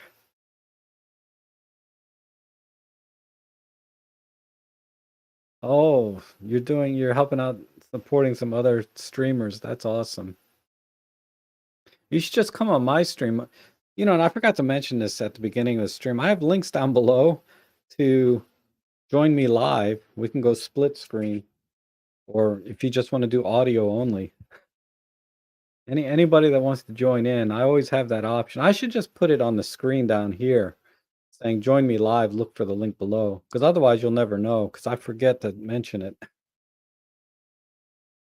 Hoping Randy would come on today. I have time for Randy today. What time is it? Well, it's almost 12 now, but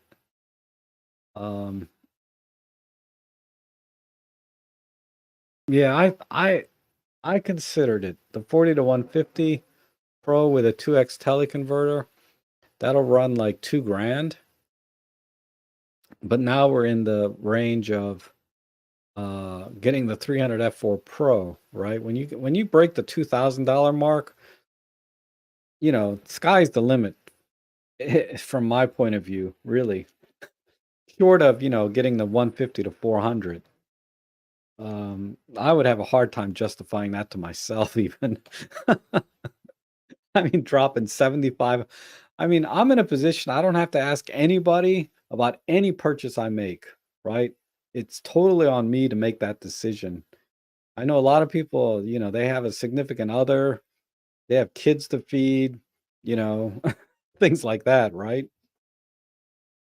But even I have a hard time justifying $7,500 as much as I want that lens. But a $2,000 lens, I could swing that, get a used 300 f4 Pro.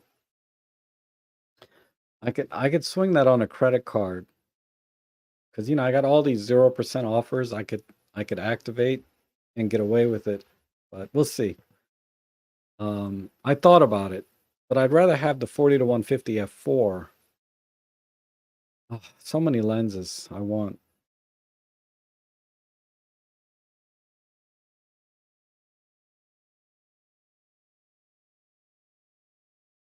Yeah, the Pen F is just a amazing camera, right?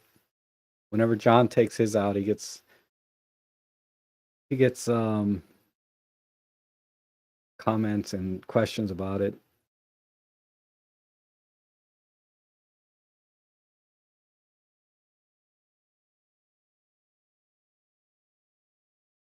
And let's see.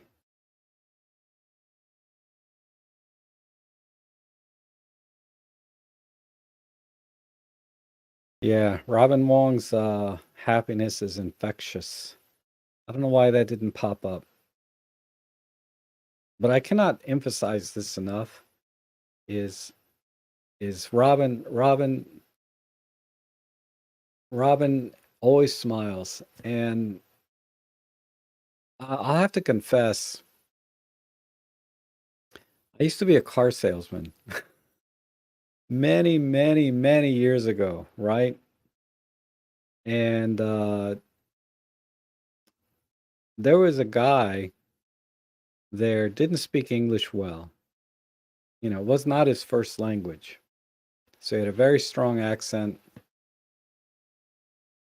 But he was the number one car salesman at the dealership by far. Like, he was dropping 30, 40 cars a month, virtually, selling a car every single day. Whereas, if you were a new salesman, you might get 3, 4 cars a month. You barely scratching, a living. If you're a good salesman, 10 to 20 cars a month. The top salesman, 30 plus, maybe 100 cars a month, the top. freak salesmen, but 30, 40 cars a month consistently. But his secret to selling cars was he smiled a lot, you know? We had a competition, uh, just within the dealership about uh,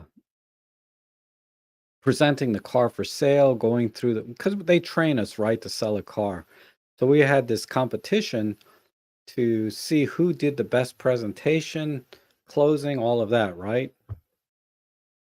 And a lot of us got up there, including myself. We were very technical. Look at the aerodynamics, look at the one-piece design here, look at the seams and the cornering and how the metal.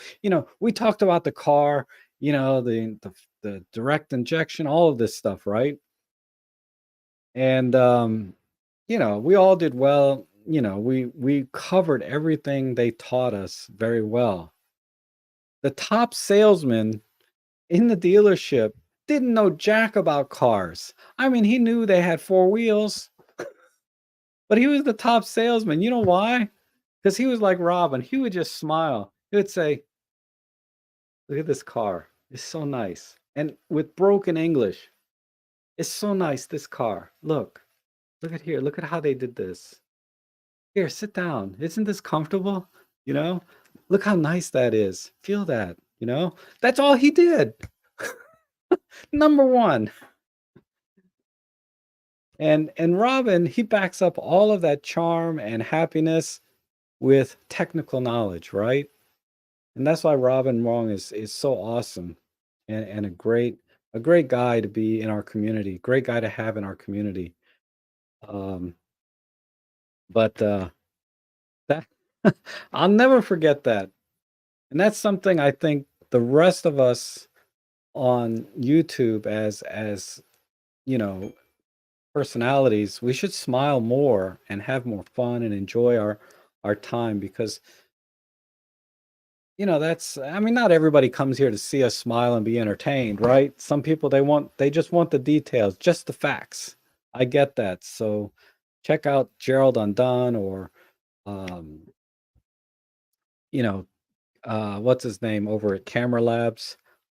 Um they will give you just the facts and they're very reliable and do a great job.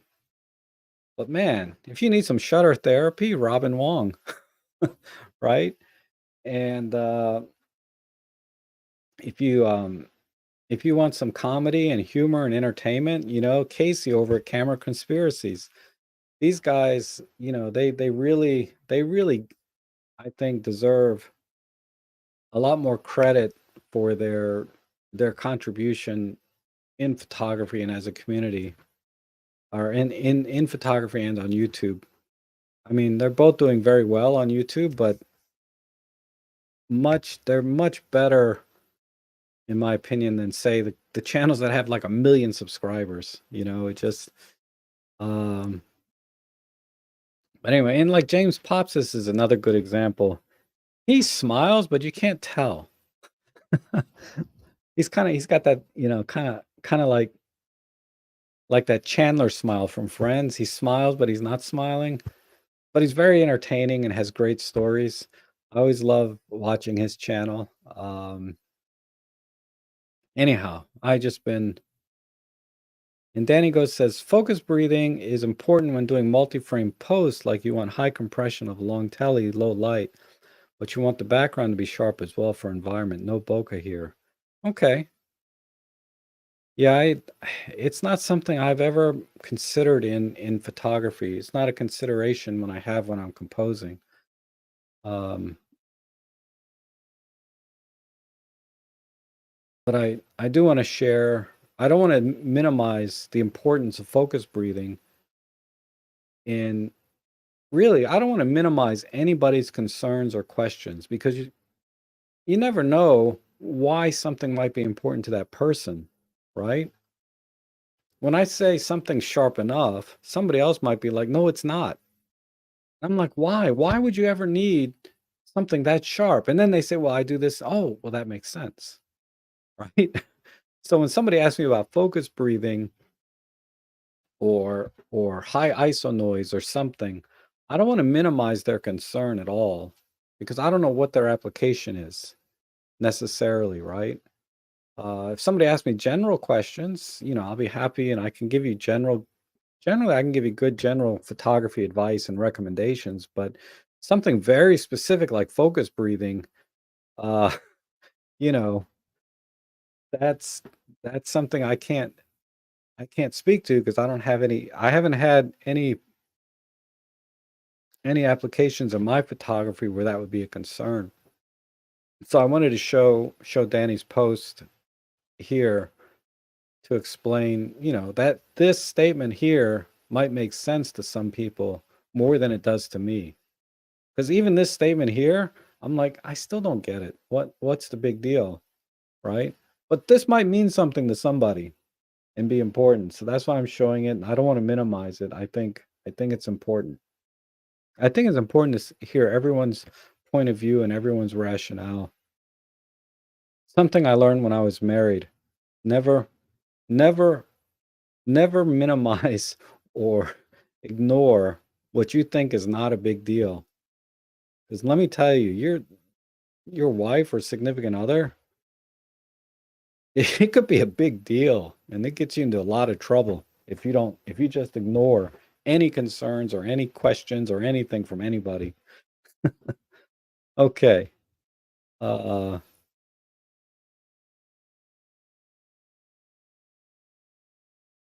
See here, somebody agrees with Danny about something in a big way, right? Uh, Sorry, the chat's gone crazy here. I can't. How many people who went with the 100 to 400 or 40 to 150 ended up getting the 300? So you have a good point. Oh yeah. Yeah, it's a tough. I mean, the 40 to 150 is the kind of lens you would keep even if you got the 300, I think. But if you got the 40 to 150 to save money versus a 300, that would be a mistake maybe. But I don't know. There's so many things that go into this buying decision that it's too hard to it's too hard to say you made the right decision or not, right?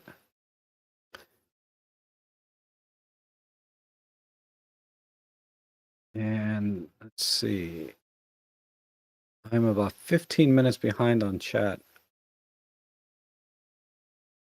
Yeah, it doesn't support, yes. The 40 to 150 does not support, so that implies that it has a slower AF motor than the lenses that can support it. But I think it can do 10 frames per second, right? If it'll do 10 or 15 frames per second, I'll be happy with that. I'm not really buying it for the sport wildlife type photography. I'm getting it because I just like that focal range for general photography and I can capture the occasional wildlife. It just has almost enough reach for that for some stuff like squirrels. Um, Squirrels and little critters, usually they're not flying, 200-300 meters away from you, right? They're usually just right there. And a 40 to 150 is perfect for like critter photography. Or sometimes you get lucky and there's a bird right there in the tree, you can get that. So the 40 to 150 is good for that. But yeah, it it it's important to note though that it may have a slower focusing motor. Uh, but I don't know. I would be surprised if any lens can handle 50 frames per second with continuous autofocus. I would have to see that in action for myself. When I get a lens that supports it, I mean my 40 to 1 my 12 to 40 supports it, but it's kind of too wide to really see if it's missing focus. I don't know. I'll have to test it.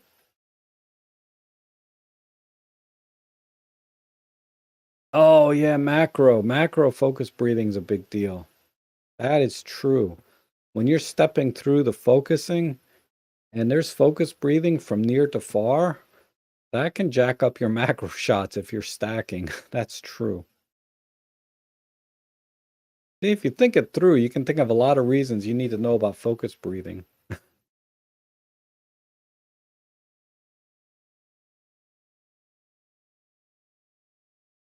The 60 macro has a lot focus breathing. That's surprising.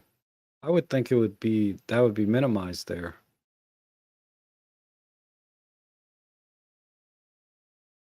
And no, it does not support the 100 to 400. When I put it in, I didn't see that option. Uh, they were asking me, does it support 50 FPS? I did not see it support that when I had it on my OM-1. Um,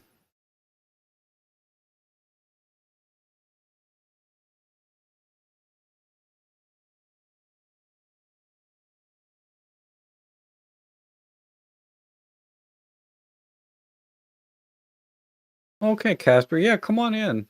Anytime. It's very random. Wait about 15, 20 minutes for me to kind of get through the introductions and all the jibber jabber I like to talk about. But yeah, you can join anytime.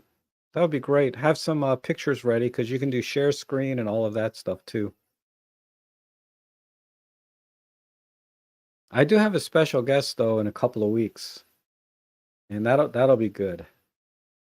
Somebody else new that maybe you guys may not know, but they're not new to photography. They're actually a pretty experienced photographer. So I'm sort of stepping up my game in terms of guests in with that have more experience than I do, certainly. Most people have more experience than I do, to be honest. Uh,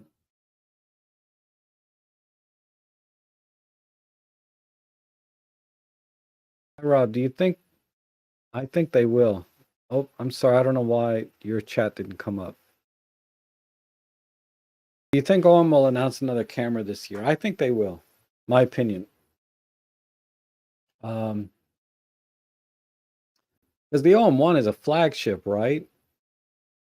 What other cameras can they announce? They're going to announce something along the lines of maybe, oh, I hope a Pen F2, but I doubt it. Because a camera takes years and years to develop, right? What have they been working on? They always work on their EM1s.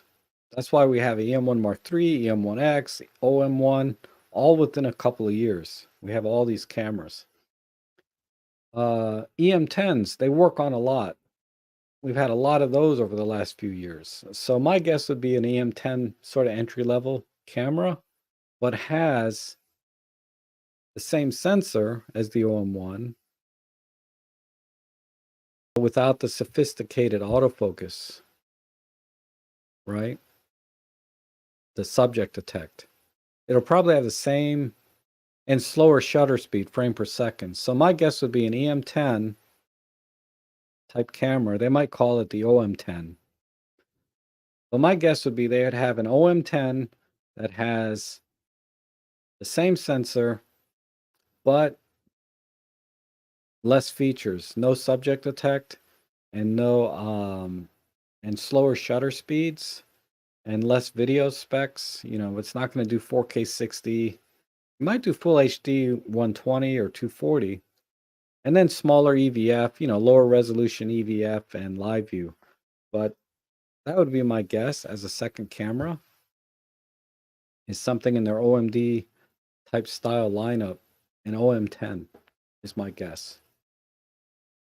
A Pen F2, that's going to be, I seriously doubt this year.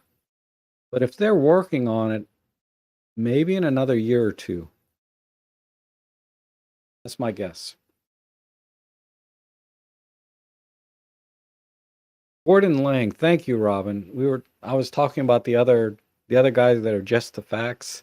Gordon Lang is his name from Camera Labs. Thank you. Uh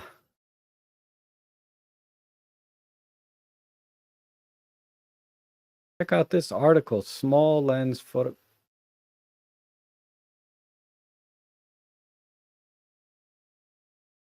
Dang it.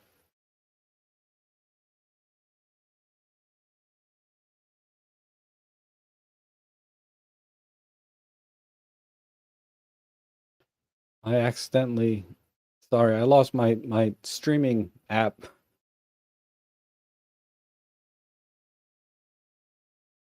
What is this thing you're showing me, David? This is the link David just shared. OM1 upgrade decision. Who is this from? Thomas Sturr. Many 4/3 photographers are facing an OM1 upgrade decision. Okay.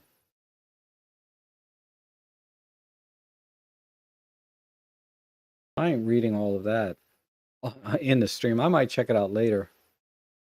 But I already bought the OM1, so I'm gonna have to read this with a grain of salt.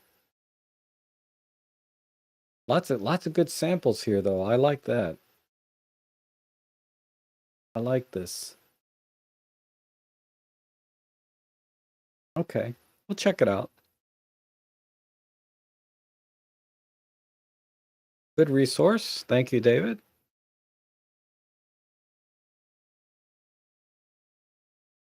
And more about the 50 frame per second. Yeah, so it's limited to a few of the pro lenses. Not all the pro lenses. Daniel thinks the EM5 Mark IV is next. I don't know. It could be. It could be, but the EM5 series, those are far and few between. The Mark II to the Mark III, that was a long time coming.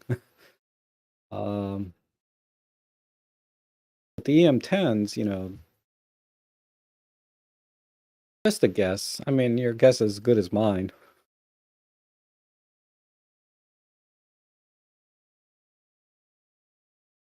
OM10 might have the EM1 Mark III sensor. Maybe.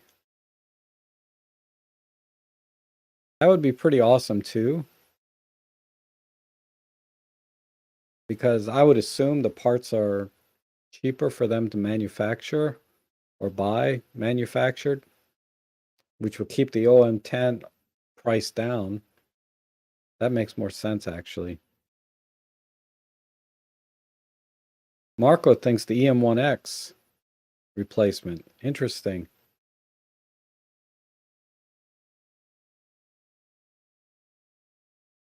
I'm not so sure. The EM1X just, while it's a great camera, I don't think it's sold that well because it's so heavily discounted right now. If it was a good selling camera, it wouldn't be discounted this much so soon.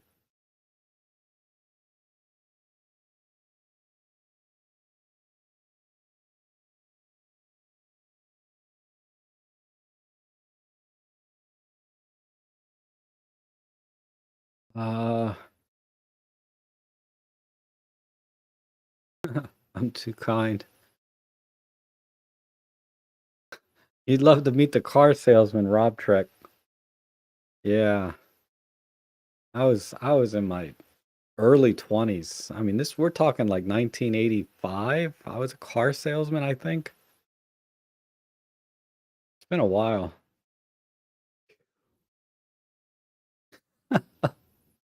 You knew there was something dicey.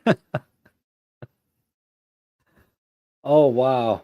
It's funny. I was so good at it too, but I just, the problem I had, I only did it for about 6 months, is I just hated not giving everybody the best deal I could because I was selling cars every weekend and selling the same car, and I'd be like, I knew I just sold the day before this car for $2,000 less than I'm about to sell it to this person.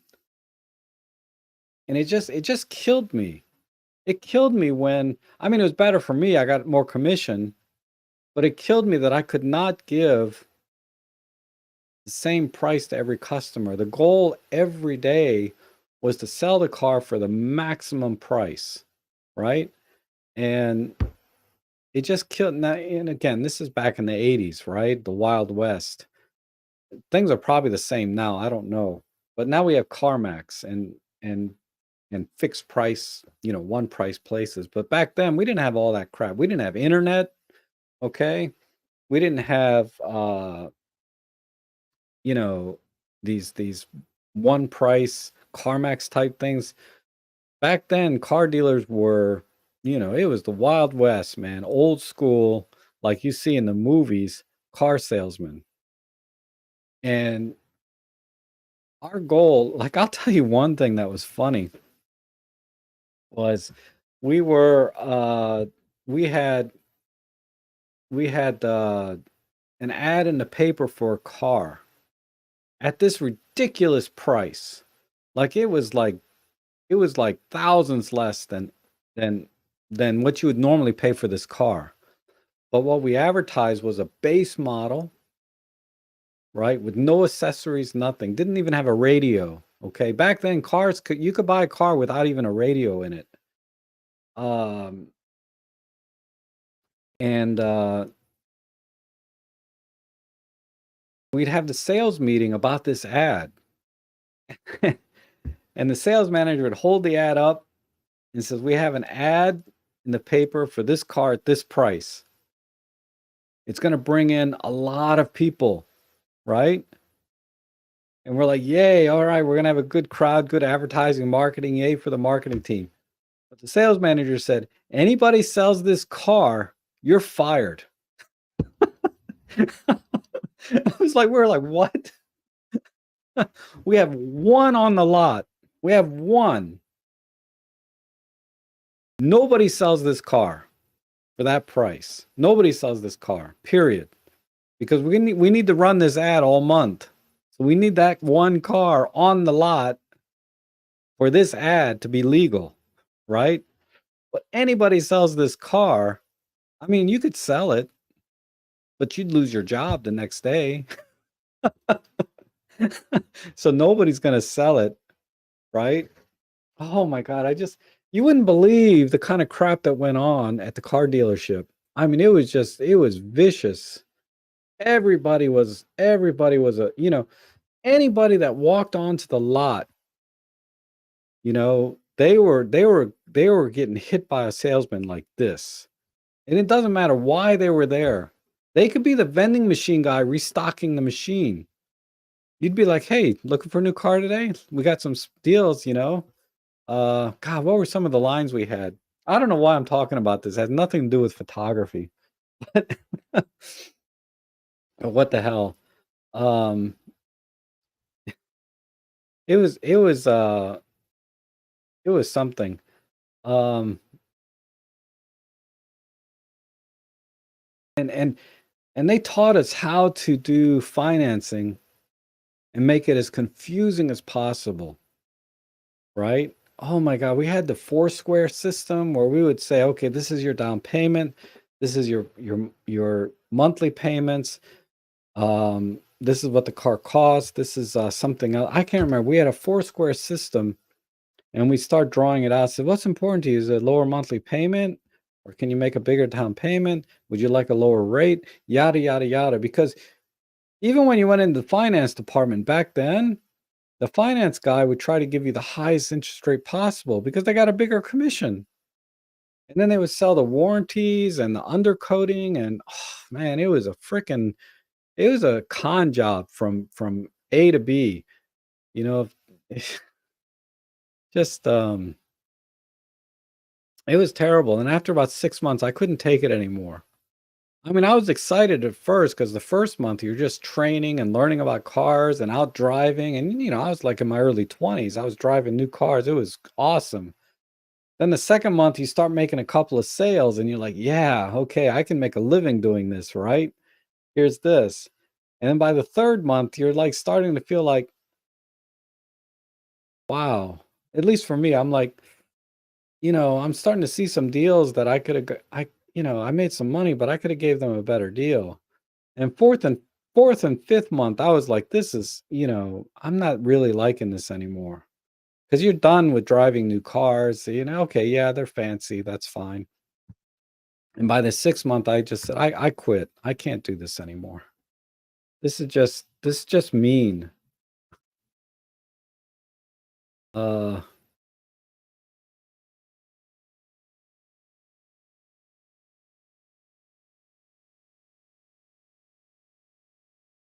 It sold well better than the E1 did. Okay, if you say so. This is about the M1X. Oh yeah, this would be awesome if they could go back to making all metal cameras. I mean, I like the plastic cameras like the M5 Mark III because they're lightweight and make it very easy for vlogging and things. But when you pick up a camera like a Pen F or an EM1 and you feel the cold hard metal in your hands, man, there is nothing. This feels like a quality piece of gear, right? There's no substitute for that.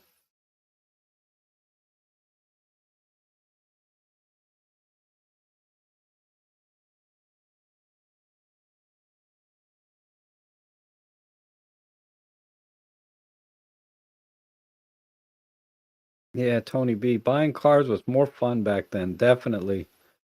Yeah, back then, if you were on the buying end, you were buying a car, you had to shop around dealer to dealer. I mean, you had to go everywhere because you don't know what kind of deal you're going to get on any particular car. Because there was other things that affected the price of the car. And I'm talking about back then. It may still be the same today. I don't know, but our dealership was pretty big, so we got better pricing from the manufacturer than any other dealer in the area. I mean, sometimes like substantially so. I mean, the most expensive car we had on the lot was, and this is in the 80s, right? But it was like 25,000. That would be like 100,000 today, right? And we would get a $5,000 incentive from the manufacturer because we were the number one dealer in the area. No other dealer got that deal. So we were able to sell cars for potentially $5,000 less than anybody else, but we didn't. We sold them for 1,000 less than anybody else, and we kept that $4,000 gap as commission and payouts for commission and stuff. Why am I talking about this? Oh, buying cars in the past. Yeah, so you had to shop around. You had to know where the deals were. And there was no internet. So you weren't just going online and looking up a car and finding the best deal. You had to drive around, go through the newspaper, look at all the lying advertising that was in there. I mean, yeah, they had the car, but no salesman would sell that car to you at that price. Trust me. So whatever prices you saw advertised for dealerships on cars in the newspaper back then, total BS. You'd never get that price in real life. So photography says, so does adding the guts of the M123 to the OM10 or OM5 and OM1 guts will be limited to 25 frames per second and 60 frames per second pro cap and one car slot and maybe lower res? Yeah, that all seemed logical. Kind of like what they do now. Just just take it up a notch, right?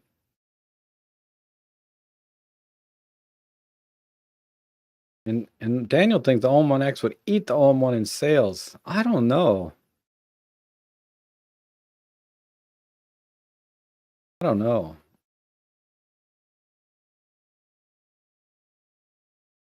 We'll find out maybe though. Hopefully we'll find out. I would love it if they come out with an OM1X just from a standpoint as a company delivering products, on a regular basis, keeping that energy and activity alive. Because think about it, even even the OM1, it's been announced for what a little over a month now. It was like mid-February. It was announced.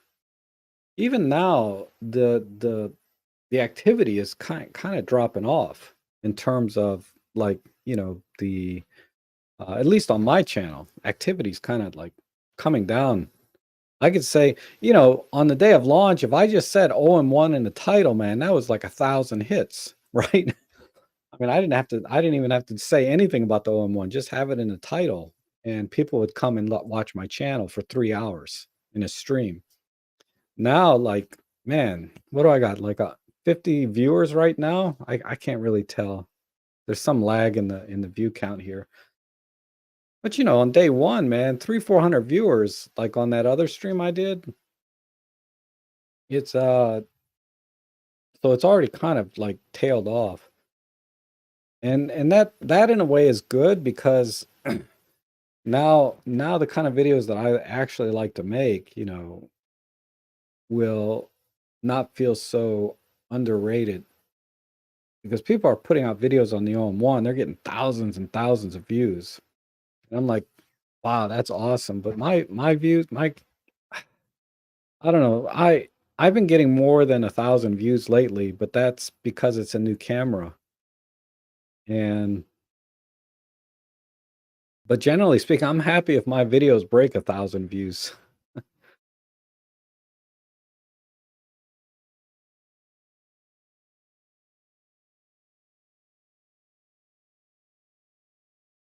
David Hill says 100 to 300 or 300 mm. My choice would be the zoom. Yeah, I mean, there's definitely advantages to a zoom, right? The flexibility of the zoom itself.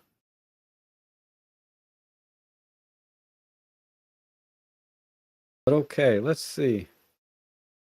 I think Marco thinks there'll be minimal development time for a new camera. Yeah, they're just pulling parts off the shelf, right? To put something together, then they have to design it, market it. So they could that's why I'm thinking the M10 makes more sense because they don't have to be quite as critical with the design. They don't have to worry about the weather sealing in particular or the placement between the OM1 and an OM10, the OM5 being in the middle. They have to be careful not to make it so close to the OM1 that nobody buys the OM1, but not so lame. Lame is not the right word, but not as featureless as an OM10. So marketing and placing an OM5, I can't believe I said lame. I don't mean that at all. Just I meant to say less features, right? Because lame means handicap. It's kind of a synonym like you would find in a thesaurus, but uh, cripple hammer, whatever, right? But the OM10 is definitely easier to market because it's an entry-level camera, and if they leave any features off, they can just say it's an entry-level camera. Come on. But the OM5, if that's the next camera, that's a little harder to market, right? Because you're like, why doesn't it have this feature? Well, you need to get the flagship. Well, this should be on the OM5.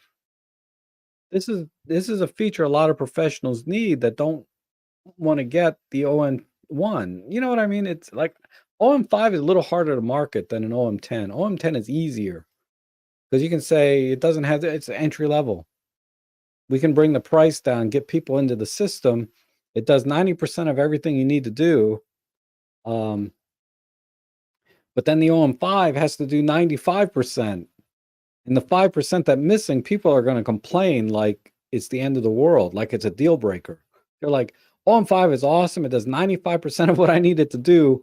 But that other 5% that's missing, this is a deal breaker, whatever it is, you know? And then you get the OM1 flagship, they're like, man, that's expensive. That's in a price range that I can get a lot of different kinds of cameras, right? So OM1 is easier to market, but tougher competition. OM10, very easy to market, and the competition is tough, but it's not in a way that the OM1 is like, because people's expectations are up here with an OM1. Entry level camera expectations are down here, and it's more about marketing and how it's a lot different marketing on an OM10. OM5, that is a freaking hard camera to market, in my opinion, because it has to have a level of technology and features that aren't going to be deal breakers for the majority of the people, right? To step up, that would need to step up. Anyway,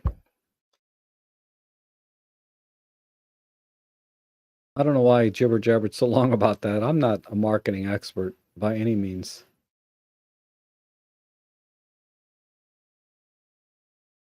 Oh yeah, multicolor options. OM10 would be nice.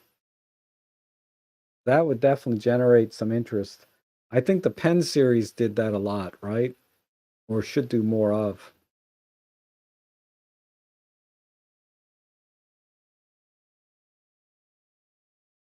From my understanding, Robin's still here. My understanding that they started designing the next iteration at the launch of the current camera. For example, EM1 is launched today. They designed the Mark II today to be launched 3 or 4 years later. Yeah, I mean, I think that's a good rule of thumb. They're always thinking about cameras like we do, right? But when do they actually start investing and putting time and money into it? Might start the day the OM1 is launched. Now they start investing money into the OM1 Mark II. They start today, right? But doesn't mean they haven't been thinking about it for many years, right? They'll be like, man, I guarantee there's people thinking about the Pen F2 right now that work over at OM Systems. They're like, we need a Pen F2, but when can we start actually investing time and money into it so that we can put it to market? That's a different question.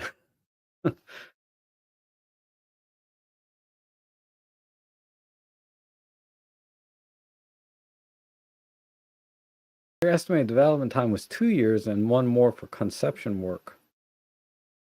Who knows? You know, it's tough. I'm not in that field, and every company might do things differently.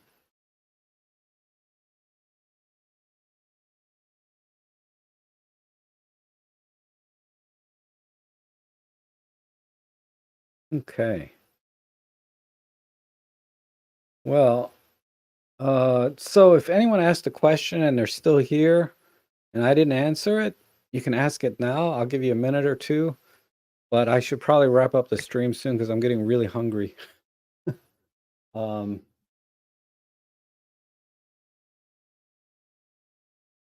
there are messages here. Oh, too far. Sometimes I get requests for tutoring and I'm like, ah, you're too far away. Some text message. Also from my knowledge,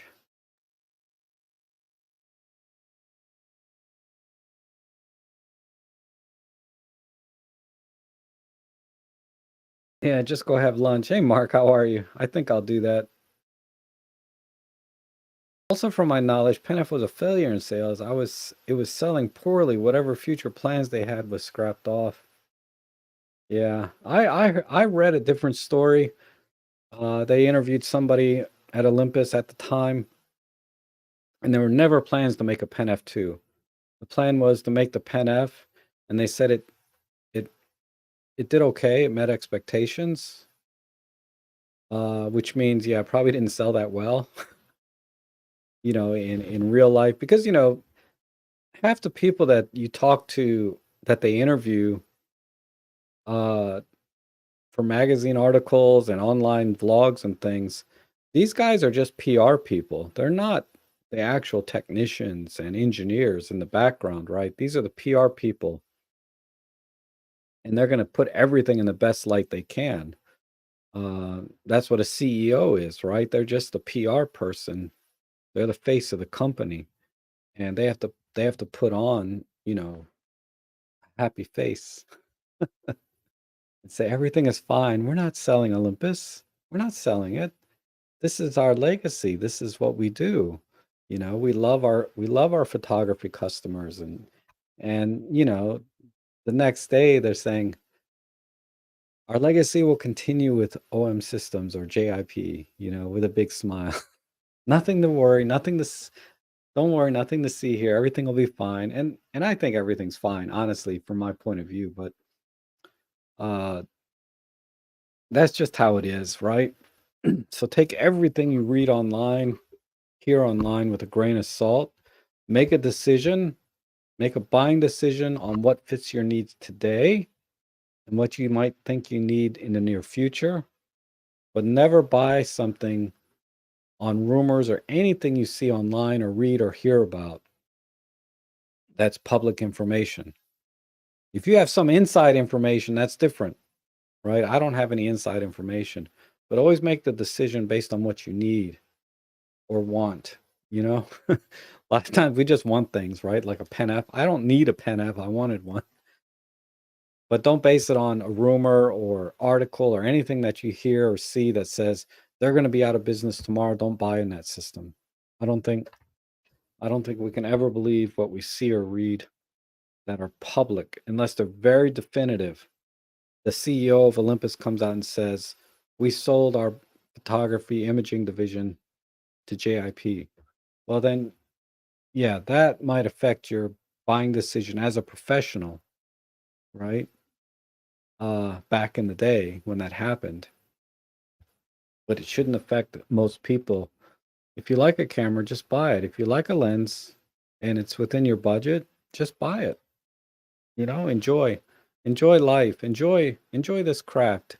Go out and have fun. Be happy, be merry. So with that said, I think I'll end it here. In 2 weeks, I'll have a special guest, so stay tuned for that. But between now and then, I'm going to be out shooting with the OM-1, putting out more tests and videos and things that I'm doing with it and having fun with, answering your questions. But thanks everybody for being here. Um, if you'd like to support the channel, of course, I have my link down here. It's greatly appreciated. Buy me a coffee or donate directly to my PayPal. It really helps me out a lot, especially now that I'm looking at a 300 millimeter f4.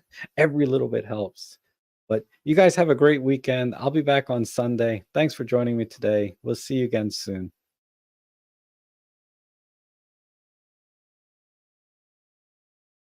Oh, I'm trying to find my outro button. Where is it? I wanted to try this.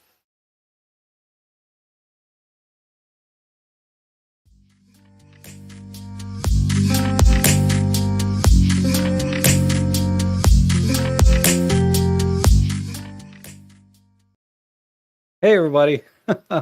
Welcome to my stream today. Wow. How about, oh, this is good. All right. See you guys later.